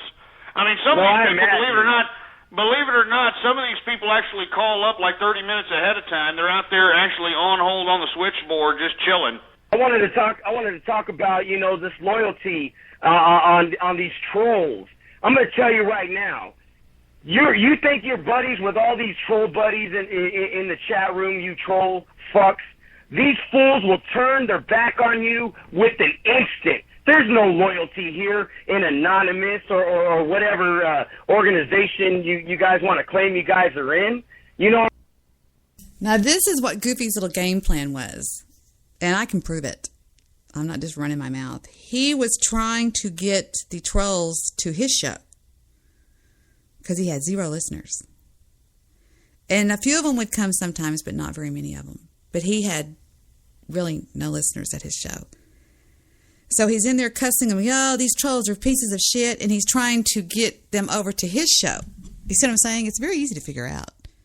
You know what I'm saying? The guy will snitch on you. You know, a cop comes up to his door and says, hey, you know, who is this guy? And if that guy has information on you, boom, you're done. So remember that, you stupid, idiotic kids. Wake up and smell the fucking fruit. No loyalty in Anonymous then, huh? Exactly. For real. I mean, come on. Wait a minute. I've got Tazeki here, private messaging me. If you want to bring the fag on the horn, you know, me and this chick were talking the other day. We're like, why does this guy just want to try to make me look stupid? I could save him the time and tell the world I'm stupid. You know what I mean? It's like, why is this guy trying to get on my nuts so goddamn much? You know what I mean? I don't know. Like, did you hear that song that was made about the show, Goofy, by any chance? Oh yeah, about Goofy fucks his dad or some shit. What the hell's up with the Goofy bone hate, man? They all hate me because I'm the fucking guy that's telling you guys the truth. You know what I mean? Yeah, I'm Mexican. Yeah, I'm fucking dirty in this fucking society. Whoop-de-fucking-do. But, you know, some of us were born with brains. Some of us know how to adjust to things in life. Fuck, I'm a gang member, people. I fucking learned the street life. Now I learned how to fucking go outside the box and live in a fucking society life. You know what I mean? Hey, we actually got Tazeki, man, right here on the line. Bring him on. Let the Brit talk all he fucking wants, or fucking let him on. I don't care. Tazeki, are you there, Tazeki? I am indeed, Ghost. It's a pleasure to talk to you tonight. How's it going, man? Good to hear from you. It's going well. It's incredibly hot in the UK. I've been really enjoying the sun. But I don't even know where to start with what Goofy's been saying tonight. He's done all the work for me. I mean, he's already basically said he's an idiot, and he's quite happy with that. So my usual disagreement has become rather moot. What I did see today, which quite amused me, was someone showed me the YouTube search results for Goofy Bone, and someone has actually taken our little spat from Friday's show and uploaded it onto YouTube, titled Goofy Bone Has Sex with 8-Year-Olds. And it's up there with all his incredibly bad home-done rap videos, where he seems to have inserted himself into, like, video game jails to look all hardcore. It's absolutely hilarious. Well, Tazeki, he does have an album coming out on 9/10/11. Yes, but an album that is only his parents and best friend is going to buy is not particularly, it's not a particularly big achievement. My parents don't even like my music. Come on now. I don't blame them. No one else does, Goofy. Are you serious? Of course they don't, because you guys are all little fags. You know what, Tozeki? I do got to give you kudos, because out of all these little bitch talkers, you're the one that just likes to step up to the plate. But in the end, like I've told all you little queers, you guys are my promotion team. You guys are putting my name out there. Look it, Goofy Bones' name is in the UK. Why? Because Tozeki hates me. Right, Tozeki? Oh, man, Tazeki, I didn't realize you had that much influence out there in the UK, man. Me neither, Ghost. So Zeki's stuck at home living with mommy. So no one's hearing about Goofy Bone in the UK. Only Tozeki and his mommy. Goofy, if I may interject, I mean, you... Go ahead, interject, jack off, do what you gotta do, come on. Interject, not ejaculate. I'd suggest the use of a dictionary at some point if you know how to work one. I can't read, dumb shit, remember, I'm stupid, come on. Oh, yes, I am sorry, Goofy. I'm sure Mummy will help you at some point in the future. Anyway, if you would allow me to talk, Goofy, without running a moment, I would appreciate it. Sorry. Add egg roll. Go ahead. Legendary Ghost. I was just going to say, I'm glad Goofy does appreciate publicity. I mean, yeah, his name is spread around, and now it's spread around that he has sex with children. So I'm glad he can find a positive side to that. I'd have thought most people would have been somewhat concerned. Well, obviously, you little queers can never come up with some evidence. Show some evidence. Most of you guys live in San Jose. I'm right down the street. Put a damn camera in a car and videotape me. Shut up, Tozeki. Let me talk. Let me interject before you do, you fucking limey. Shut up. Let me the word. Gold star. Cheers to you, Tozeki, because you're the only little troll fag that has balls. So I'm going to give you a cheers. Cheers, buddy. Cheers, Goofy. And I just in reply to the evidence thing, and all the evidence was Friday's show log. In fact, you admitted having sex with an 8-year-old girl. Oh, yeah. Only you said you had sex with her, and you said she was 8. So I fail to see where the lack of evidence is. I mean, it's from your own mouth, sir. Oh, yes. Yeah, I like really, I'm just going to go ahead and say, yeah, I bang out fucking 8-year-old girls, I'm fucking, doing this and that. Come on, you guys are fucking so stupid. You guys believe anything that's thrown at you. You guys are like dogs. Here's a bone, chew on it. You know what I mean? Come on, Tozeki, come up with some hardcore evidence. Show a picture of me and a little 8-year-old girl walking down the street or something like that. If not, you're a failed troll, just like the rest of these fucking fags in the chat room. I wouldn't want a picture like that because it'd be illegal to possess it, and I'd have thought you'd have known that as well, given how... Okay, so all you got is word of mouth. So I could say I fucked your mom. Now are you going to cry? Are you going to cry, Tozeki? I fucked your mom. Tozeki, I fucked your mom. So there, put that on a fucking YouTube video. I fucked Tozeki's mother. That's... Shut up! I fucked your mom. You're my stepson. I'm just amazed it's come to schoolyard insults. I thought we could have at least kept it somewhat intelligent, but again... Come on, dumb shit. You're even contradicting yourself. Hello, you're calling me stupid. How can I have intelligence if I'm stupid? They're not mutually exclusive terms. Remember? Come on, Tozeki. You're starting to become boring. At first you were cool. You actually almost owned me. But now you're boring. Fuck. Somebody else step up. I'm fucking tired of talking to you. I called in to talk to Ghost, not some fucking limey in the UK. Fucking a goddamn ocean away. I mean, what the fuck? For real. Well, I mean, I actually called in to talk to Ghost. It's just, with all the new fags, it's very hard to get on. So if you want to duck out and I can have an intelligent conversation with Ghost, I'd be very, very happy. Happy? That's all you can say, you fucking limey? Happy? Happy, appreciative. Take the happy, turn your little fucking limey ass around and shove it up your fucking ass with your happy? Sound like a fucking girl getting laid. Happy? Sorry, is there something wrong with a perfectly acceptable adjective?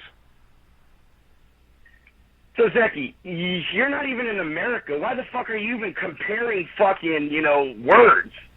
You were the one that started comparing words, Goofy, not I, sir. You do sound... You're the one that started comparing IQ, Are you mad, dumb Goofy? fuck. Am I mad? Yeah, are you mad? Ask me. You mad, Ask me, am I mad? You mad, bro? I'm fucking mad! Yeah, calm down there, Goofy Bone, man. Jesus Christ, you alright, man? He takes after you, Ghost, doesn't he? Oh, yes. Cheers to you, Tozeki. You made me mad. man. You fucking poor bunnies are all funny. So Cheers. why are you mad, Goofy, out of interest? Why are you mad? Who's mad? See, the thing about you, Tozeki, is that you're involved with all these little trolls, and you guys are fucking little kids playing ring around the fucking rosy. As of some people out here, we have lives outside the fucking Blog Talk Radio 4chan box. You know what I'm saying? Come on, man. I must contend the idea that you think I'm. All right, I put them in the screening room so that they can, argue with each other. But good God, I mean, I don't know how long they're going to continue doing this, man. I mean, this is show drama, for Christ's sake. Show drama. Oh my God, let me see if they're still on. Let me see. Hold on, just 1 second. Hold on. Let's see what we got. Everyone so proudly about something like that. It's it's like a little 8-year-old. I just got kissed by a girl. Look at me, I'm so cool. It's like it's so childish, Goofy. But then that does kind of describe you in a nutshell. I hope I find out who your girlfriend is so I can bang her out just for you. Just for you, Tozeki. She's not into fatties, though. Sorry, Goofy. They're still going, man. Do you see it?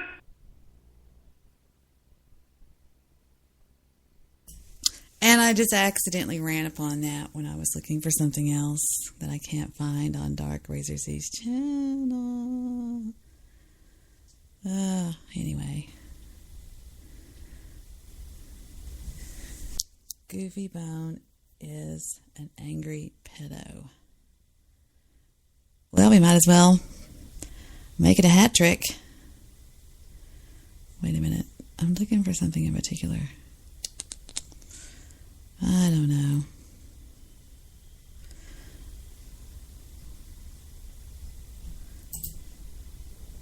The Chiz, what's up, the Chiz? Goofy Bone fucking pedo. Goofy Bone fucking pedo. Goofy Bone fucking pedo. Damn, Goofy Bone. I hope you got proof.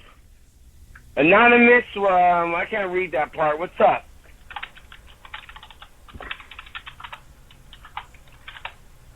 You with the typing keypad. You talking to me? Is that you, Tozaki? Yeah, I don't remember putting my hand up though, Chief. Okay, well, I'm hanging up on you just for being an idiot. You should have just said, okay, what's up? Dumb fuck. Teeth cancer, fuck you, what's up? Bronies get love on 186. Deuce, the worldwide radio show. God, fuck bronies. Get brony love. Go fuck yourselves, bronies. All you cocksuckers. Oh, we got Tozeki. Tozeki wants to talk. Is that you, the great Tozeki? All right, let's take it. Dr. Poop Tickler, Radio Graffiti. I am your host, the man they call Ghost. Piece of crap. Get out of here. Get off. Get him off. Texas Troll, Radio Graffiti. I'm racist. Are a pimple on the ass of America, and I'll... You sick son of a bitch. You know what I mean? You sick son of a bitch. God damn it. I'm sick of this crap. I believe he's mad. Well, I was just spinning my wheels here to see if the Jew was going to call back in, but he hasn't called back in yet, so maybe not. Maybe not. That's fine with me. I've already had my bath today. It's been raining here, everybody. Raining here in the Dallas-Fort Worth Metroplex on and off. Had a great trick-or-treat last night with the family. Excuse me. You know, something weird is we always seem to have a pleasant day the day after trick-or-treating. And I think the reason why is because I feel really good about spending so much quality time with the kiddos. Did you go to bed? Yeah, but the Jew needs to go to bed himself. Too tired. Yeah, take some Tylenol, man. Drink some orange juice. But you can play Goofy getting upset about the what was that we were going to do? No. Goofy getting upset about the debate, whatever it was. Oh, you love that. I always enjoy that. You love that. I love that too. That's so great when he goes, puts me to sleep. It's you fucking Joe. Okay, I'll play it. Even if you go on mute, I'll play it for you. I'm going to go to sleep. All right. I'll listen on my thing. All right, go to sleep. All right, goodbye. Well, I thought the Jew just hated her guts. It was all smoke and mirrors. All smoke and mirrors. Hey, how come on the Spreaker thingy it says 45 years ago? You know what I'm thinking? That is really weird. Have a message for Tyree Sneed. Tyree Sneed. We need to talk, buddy. I have some good news for you. Oh, I'm sorry. I was reading something on the main board. You know what the main board on Spreaker is? The main homepage board? Angry Bong. All right, let me go to my thing and find that. That's really funny. It's from a show called They Forfeited the Debate. I'm going to play it for the Jew. Since he... Well, first, I should play him a lullaby. I should play him... I'll sing him the lullaby while I look for the song that I used to always sing to Stephen. I have one for Stephen, one for Heather. Stephen's goes, I'm laying down, though. I'm really in a bad position. La la loo. Wait a minute. Let me sit up for a second. Hold on. Up, up, up, up, up, up, up. Clear his throat. La la loo. La la loo. Oh, my little star sweeper. I'll sweep the stardust for you. Click, click. La la loo. Die in a fire, Courtney Haight. You murdered Kurt Cobain. La la loo. Little soft, fluffy sleeper. Here comes a pink cloud for you. La la loo. La la loo. Little wandering angel, hold up your wings, close your eyes. La la loo, la la loo, and may love be your keeper. La la loo, la la loo, la la loo. Steve would say, Mommy, la la loo. Now Heather's night bedtime lullaby was, excuse me, Baby Mine. Baby mine, don't you cry. I'm still looking for it. It was in the 14th of... Okay, hold on. I'm almost there. I'm getting close. Baby mine, dry your eyes. Let your head... No. Rest your head close to my heart, never to part, baby of mine. Little one, when you play, don't you mind what they say? We have like one more click. Let your eyes sparkle and shine, never a tear, baby of mine. On 5 major social issues in America today. And let's let it be that, and let's stick to the topics. That's all. Can I pick them or can I pick them? Now, on my team, I am very proud to announce I have none other than the infamous, probably one of the most disgusted people on Blog Talk Radio and on Spreaker, the one angry Jew. Take a bow, one angry Jew. Stop it. Stop it. He is a mumbler. I'm a bitter pill, I understand. Thank you. We know you're a bitter pill. And I am also proud to announce one of my brethren, none other than the former #1 host on Blog Talk Radio that has been banned and IP banned, and we all need to write Blog Talk Radio a note and say, bring back the No White Guilt movement. I am proud to announce Mr. Jewish Producer. Take a bow, Jewish Producer. Yes, I am excited. I am so happy to not only be the second Jew on this panel, but also I'm a big fan of Kevin. One of the sexiest voices on internet radio. Thank you. Debbie, too. Yeah, he's good, too. Thank you. And last but certainly not least, weighing in at approximately 400, no, I'm joking, weighing in at 230 pounds, it's none other than the beloved, the infamous, the adorable, the scrumptious, the inflammatory but diplomatic Mr. Midnight Movie. Take a bow, Mr. Midnight Movie. Stop it.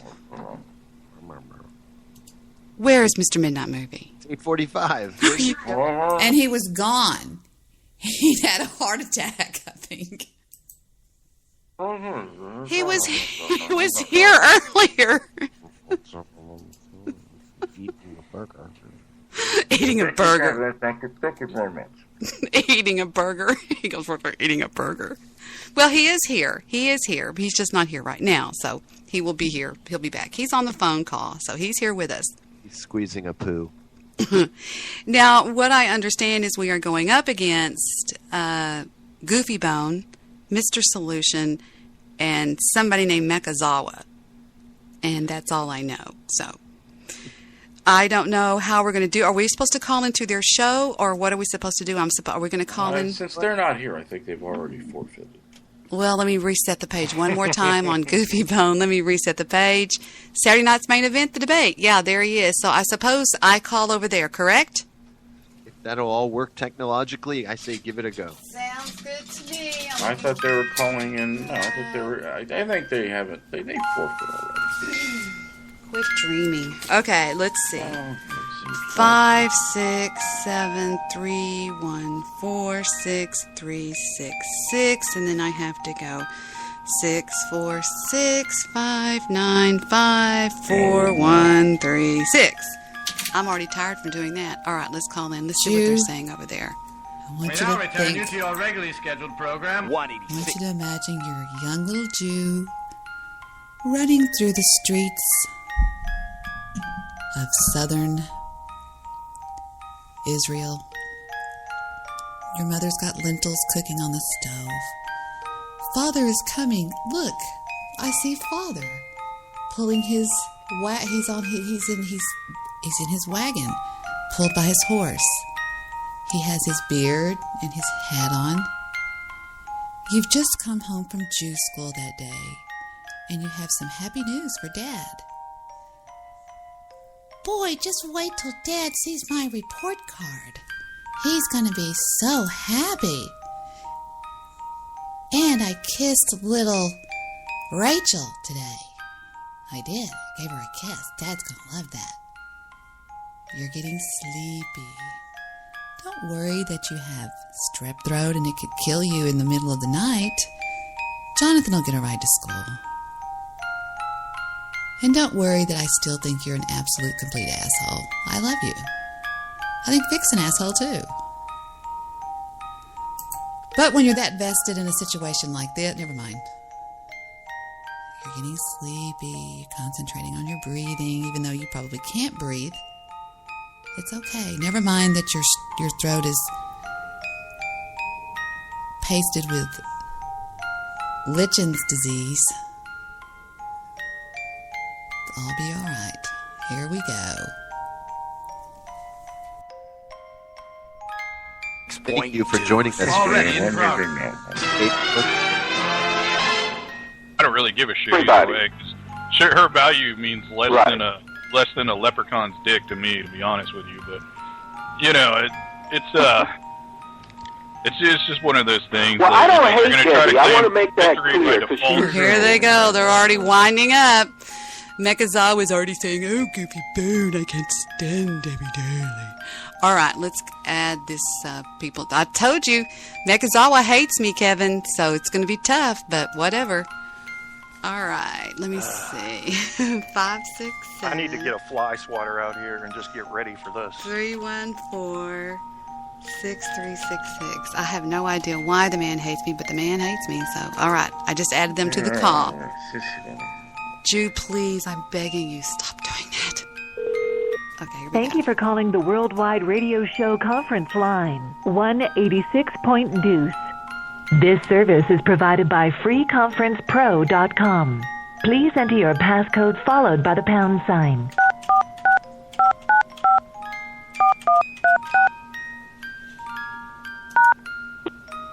The conference is in Q&A mode. Your line is muted. Ignorant. Oh, wait a minute. We got a call. Now they stopped talking. Is waving his hand. Let's go to the phone lines. Hopefully this is them. We can get this show. This line is now unmuted. This is by far the worst radio show on the internet. Stop it. Please turn We're it off. here, Goofy. If we can keep the one angry Jew. There's a personal attack. If we can keep the one angry Jew under control. Hello, Debbie. How the hell are you?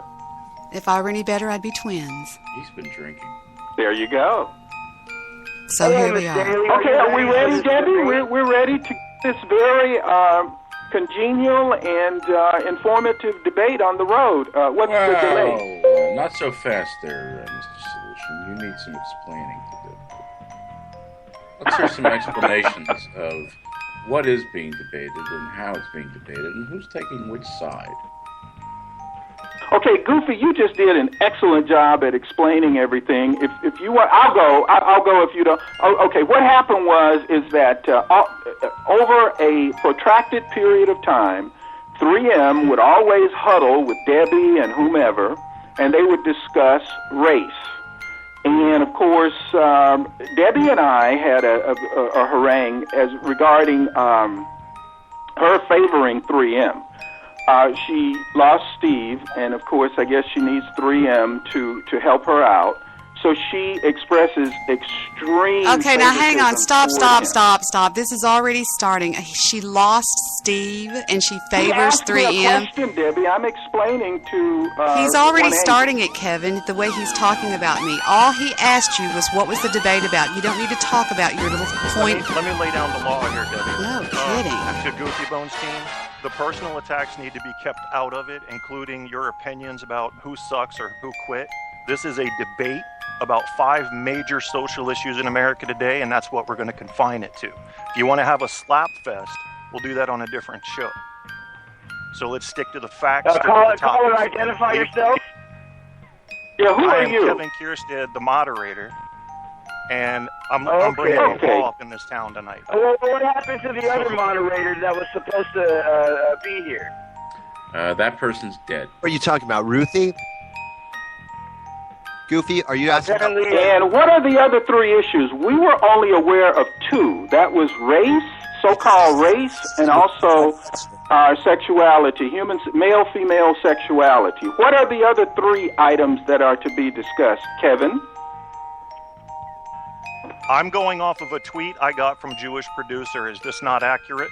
This is 100% accurate, sir. Okay, if this is accurate, then the topics are as follows. 1, does race exist? 2, does racism cut 2 ways? 3, why did the riots happen? 4, white guilt. And 5, and probably oddest of all, is sex drive. Okay, can I add on number 3? What riot? Yeah, what riot?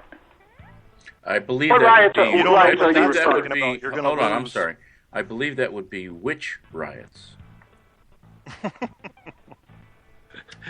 is an extra question. Well, I'm expressing myself in a state of shock, so that's why I said what riot. You could be in the state of California for all I care. It's witch riot, not what riot. Well, Debbie, this isn't fair if he wasn't prepared for these topics. We may just have to be fair. If you want to be fair, we need to stick to the ones he was familiar with. That's true. Hey, excuse me, Kevin. I did not say that I was not prepared.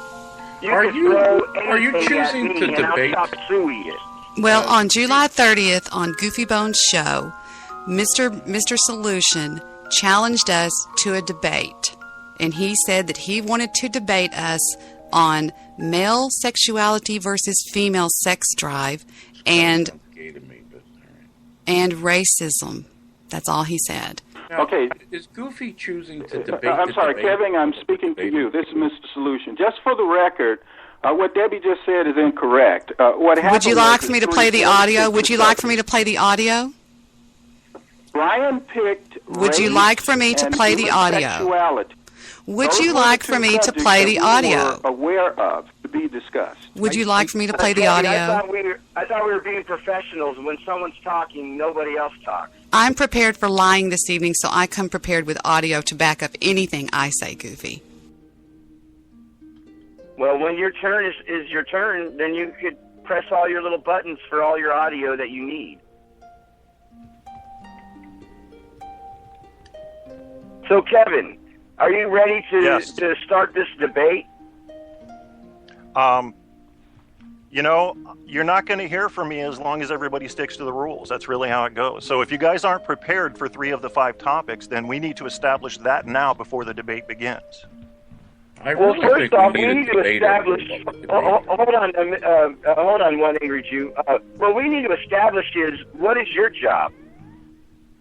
I'm the moderator, so what I'm going to be watching out for is and what does the moderator do? Hold on, I'm sorry. It's not a job, it's a role. R-O-L-E. I didn't want you to think it was R-O-L-E. Okay, well, if someone's talking to you, Jew, then you could come and correct somebody else. But until then, if you don't mind... I am the arbiter of grammar tonight. Okay, well, let me consult with this, Mrs. Lucy. Kevin, let me consult with our team regarding the 3 new issues that we were just apprised of, and we will decide if we want to take those on. I think we should deal with the first topics that had already been agreed upon first, and then we would migrate to those other 3. Tim, how do you feel about...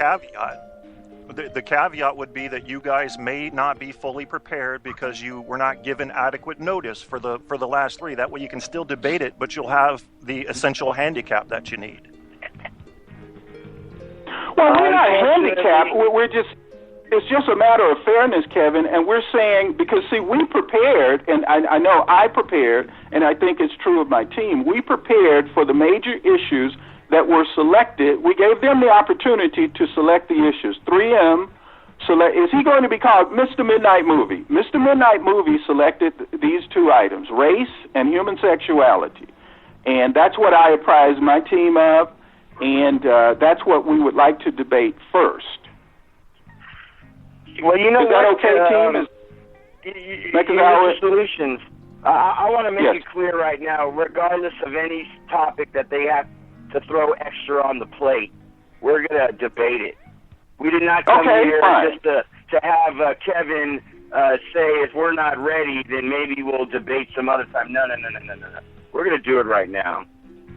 Okay, Kevin, I'm with you on that. I really hope Who's taking the your role tonight is sensitive. You know, comment is very reluctant. Put it that way. Reluctant? I don't think that's a word. What the fuck is the reluctant? Yeah. I must challenge that. It's a made-up word that you can I'm just speaking to my team. He's an idiot. We all know that. Of course. Wait a minute. Is that not a personal attack? I was talking to my team. We haven't even started the debate. What did I tell you? That's a personal attack. This debating the debate. I don't know if that counts. So you could that does count. She can't do that. Hey, that's a foul. I want to raise my hand and get an acknowledgement. That's a foul on Debbie Daly. Penalize her for that. She can't call people idiots.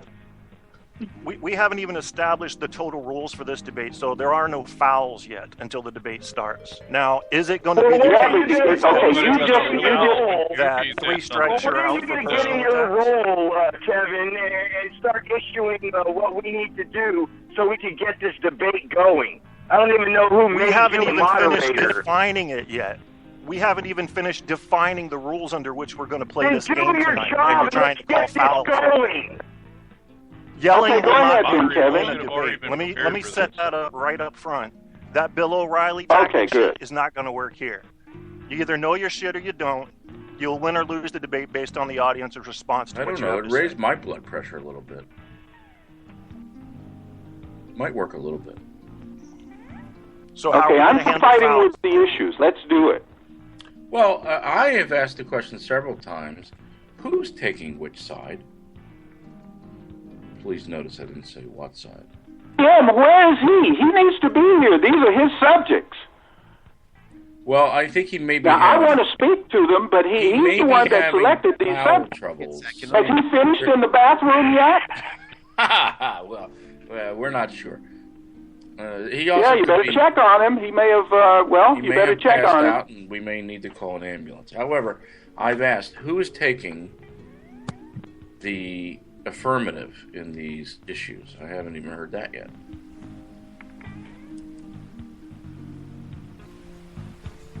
Well, he wants to present his views on race. He believes that I don't want to speak for him at all. But he wants to discuss... What are you going to do? He wants to discuss... Where is he? Where is he? It doesn't matter at this point. He's been... What is your stance on this issue? Affirmative or negative? Well, the way I'm going to approach it is a secret until Kevin finishes. Well, hold on a second. How can it be a secret if people are preparing for it? If you're going to be arguing that race exists, that's the affirmative. Hey, I have my let me answer. I have my information. I have my information from the lexicon and also from the Constitution, and I will also refer to a logical order of it and the practical behavior surrounding both these issues, because they deal with behavior. Behavior is the ultimate. I do believe, sir, that you are an attorney, because I've asked a simple question. Wait a minute. We don't have to identify anything about the people. I'm just here to debate the issue, No, sir. I'm just saying that you're not able to give a short answer. I just answered you. Being So on the clock and billing. All I'm asking for is I'm finished. arguing in the affirmative. I'm finished. You know what I think about this? I haven't gotten my this answer topic, it would be presumptuous of us to assume that both teams will necessarily disagree with each other on these. What we're testing here is, I think, with this debate, is who's got a better intellectual insight into the issues. Well, clearly that would be me. You may have similar attitudes toward the racism thing, and it's just what we're going to find out is what you know about it.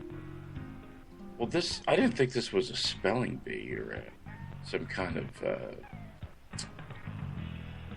tournament. It's a debate. Somebody says, I think that race exists. Another one says, race doesn't exist. I just want to know which side is which. Well, that hasn't been established. Has anyone established that Goofy Bones' team is going to take one view and Debbie's team is going to take the other? I don't think so. I take the position that race is a social construct for the purpose of maldistributing wealth, income, and denying the liberties of those historically who was defined as slave and subsequent Jim Crow, all the way up until 1960. All the way up until 1960. Are we ready to start? Are you including my... Is there any way that he could turn off that music?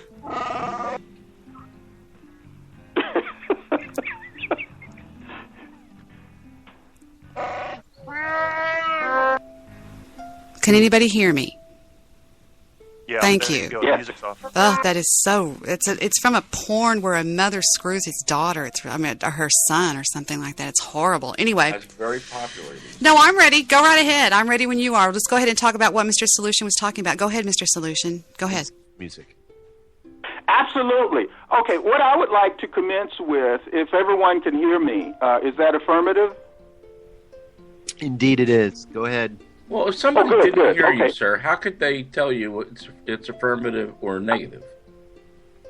I would just like to give an anthropological definition of the so-called race. And we're dealing with two primaries here, but it refers to the whole gamut. There were supposed to be 5 racial divisions, black, white, brown, yellow, and red.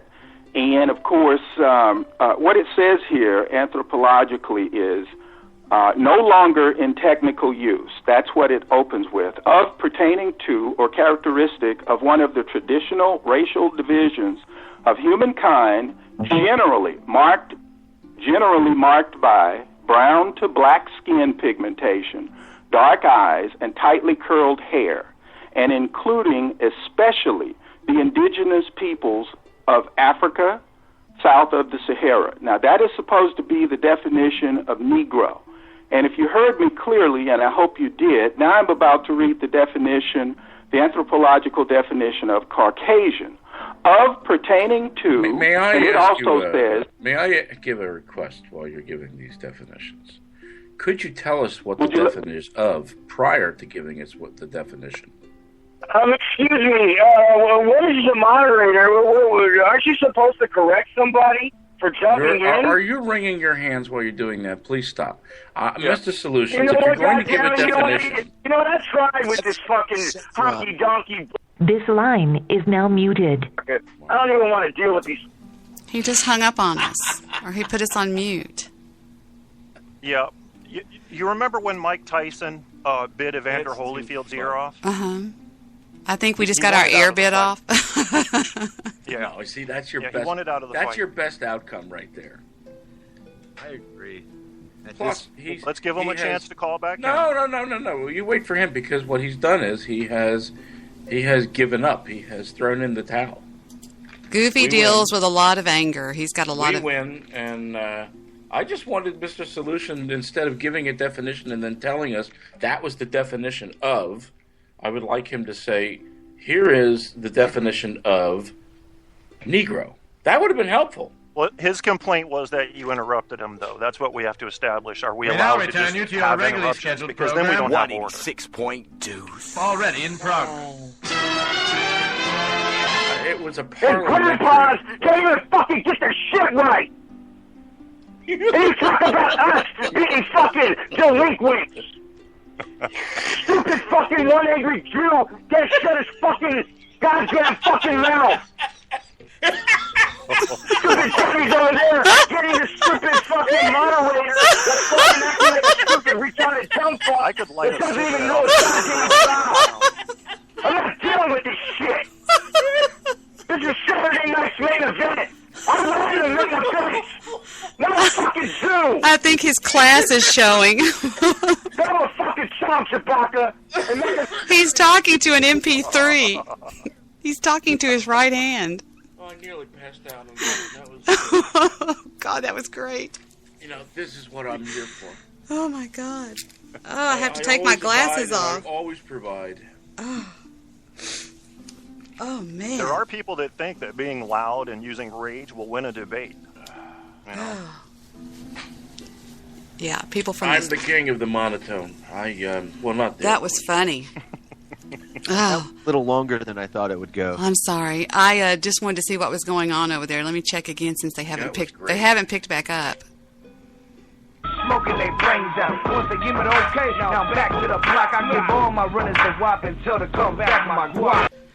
I have a visual of Mr. Solution sitting in a 1956 Chevrolet with the front bouncing up and down, Goofy in the back, screaming and yelling as this car is bouncing.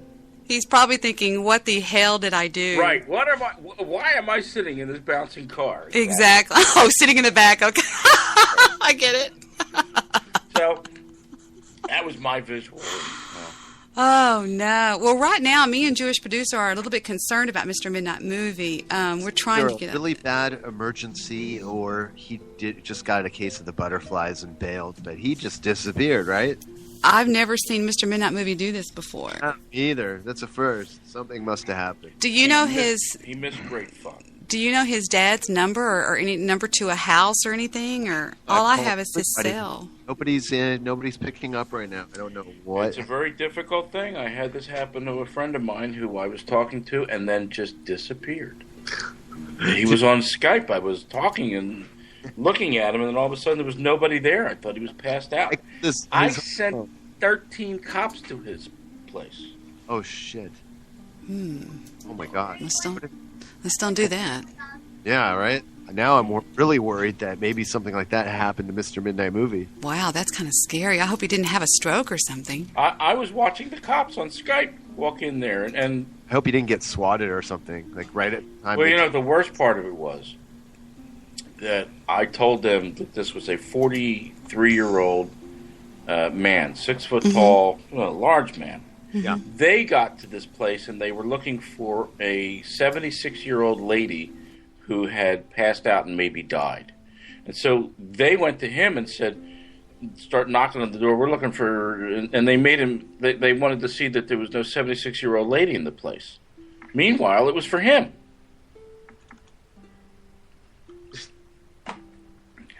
The trolls in the chat board are going after you. One angry. How'd they get that so wrong? Stop that. You know, I just did what comes natural. I don't understand. Apparently, Goofy is not put together tightly. You knew that. Maybe if he has a 420, he'll come back. Stop that. Well, how long do we wait until we declare a win? I say we declare. You've already won. We've already won. He's given up. He abdicated. I have Mr. Solution calling me right now. Well, because he wishes to change sides. He's getting the head. I wouldn't answer it. Around in that Chevy. I wouldn't answer his call if I were you. He's calling me too, and I'm not answering.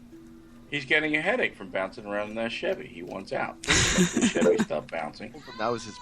He was back footing. He you know what? He was trying to back out of his relationship with Goofy and his partnership in this debate with Goofy. I knew it, Debbie. Exactly. Oh, I knew he made a big mistake. These people are mullets. I mean, I'm sorry. There's too much hate in him. That's right, Kimberly. There's too much hate in Goofy.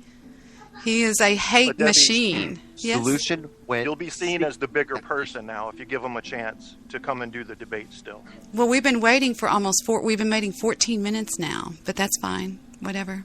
Goofy Bone. Maybe he's still cooling down. I mean, he was sought out by Mr. Solution. This was an act of intention. This was no accident. He went looking for the hatred. Well, the good news is Mr. Solution will be suing for whiplash after that ride. He's going to write a long letter to Spreaker about getting Debbie Daly kicked off the internet. For what? What did I do? Exactly. I say no. Oh, man. Where were you? Oh, man, I almost collapsed. I'm all right, though. Thank you for scaring us to death. Did you really collapse? Don't you keep candy bars or orange Are you juice okay? Or... Yeah, I'm fine. You don't sound okay. You don't sound okay. I'm all right. I'll be better. All right, it's a debate. What happened? Did I miss the debate? Yes. Well, the debate never took place. You missed the debate about the debate. First round knockout, dude. Oh, well. Yeah, Goofy Bone imploded because the Jew was trying to ask. We're offering a rematch, though. When are we offering the rematch? Let's see what he's doing now. Hold on, let's check. Purple, dude. I'm not even. Oh, it's fucking ready! Okay. He's still raging? Hold on, let me. And you know what? We even won because a bitch started calling me fucking names, so whatever. Like they said, personal attacks. When did I call him a name? Dude, I hate that stupid fucking cunt. This goes to show her intelligence. She fucking tries to pull this big old stunt to try to fucking lag this shit. Just remember, in Puff Puff Pass, the show before this show, she was in the where's chat room Mr. Solution, by the way? "Oh, we're ready. We're ready." You come on the show, you're over here, having one angry Jew talk your fucking talk, where you're sitting in the back, twiddling your fucking thumbs like a dumb old fucking white bitch. Ooh, he's racist. He's calling the race card the white bitch. And he says I'm calling him names as he's calling me a white bitch cunt. Yeah. These people kill me. Debbie, can I give you my opinion on this so far? Absolutely. Please. I think that Goofy Bones' team, and him specifically, got scared and panicked. And you can replace anger with fear very easily in the human psyche. Now, the best thing we can do is offer him, calm the fuck down and come back and do the debate. The people that tuned into this wanted to hear a debate. Come and do it, But will he? I don't know. No, he won't. He's scared to death. I just told Solution, your team forfeited. Where was Solution at? He was there. He was online waiting for you. He says, Debbie, please mute. Debbie, I attempted to phone in to continue the debate if you are willing. Goofy apparently got fed up with the delay and with one angry's interruptions. and I'm not taking his call right now. Was this my fault? Was it because I wasn't around? I don't know. He's calling me. You're a very narcissistic man thinking that, but no, it was me. All me. I'm going to bring him on, but we're just going to tell him they forfeited. Debbie threw a dart right into his forehead, and that was it. Solution, your team forfeited. And yes, we can hear you. Can you really? I hadn't said anything. Well, I knew I was pre-answering you. Oh, okay, great. We didn't forfeit anything. Goofy got You bailed on us. No, Goofy bailed on us. No, Goofy bailed. Okay, let's ask the moderator. Moderator. Hung up on us, dude. He hung up on us. What do you guys? Okay, you guys take this as a win because Goofy got flustered with. Well, I'm more concerned with Goofy, Mr. Solution. I'm concerned. Have you gotten him any medical help? He sounds like he's in need of it. Well, I'm not. Goofy got frustrated, and he knows that's. Well, he should know that's what you do. When angry, and he asked a question. He was talking to you, not even talking to Goofy. He was talking to you, and Goofy just hung up on us, and really, that is Mr. a forfeit. Solution, my intelligence has a difficult time dealing with Goofy's intelligence. Well, let's I'd say much this. rather deal with yours. Okay, let me say, I would like to. Would you guys like to continue the debate? I think there are some good issues. No, we're not going to do it like this because that's. Come back? Don't worry about him. Don't worry about him. All you worried about is Mr. Midnight. Mr. Solution, you don't understand. It's over. He forfeited. We're going to have a show now, okay? Okay. Walk it out.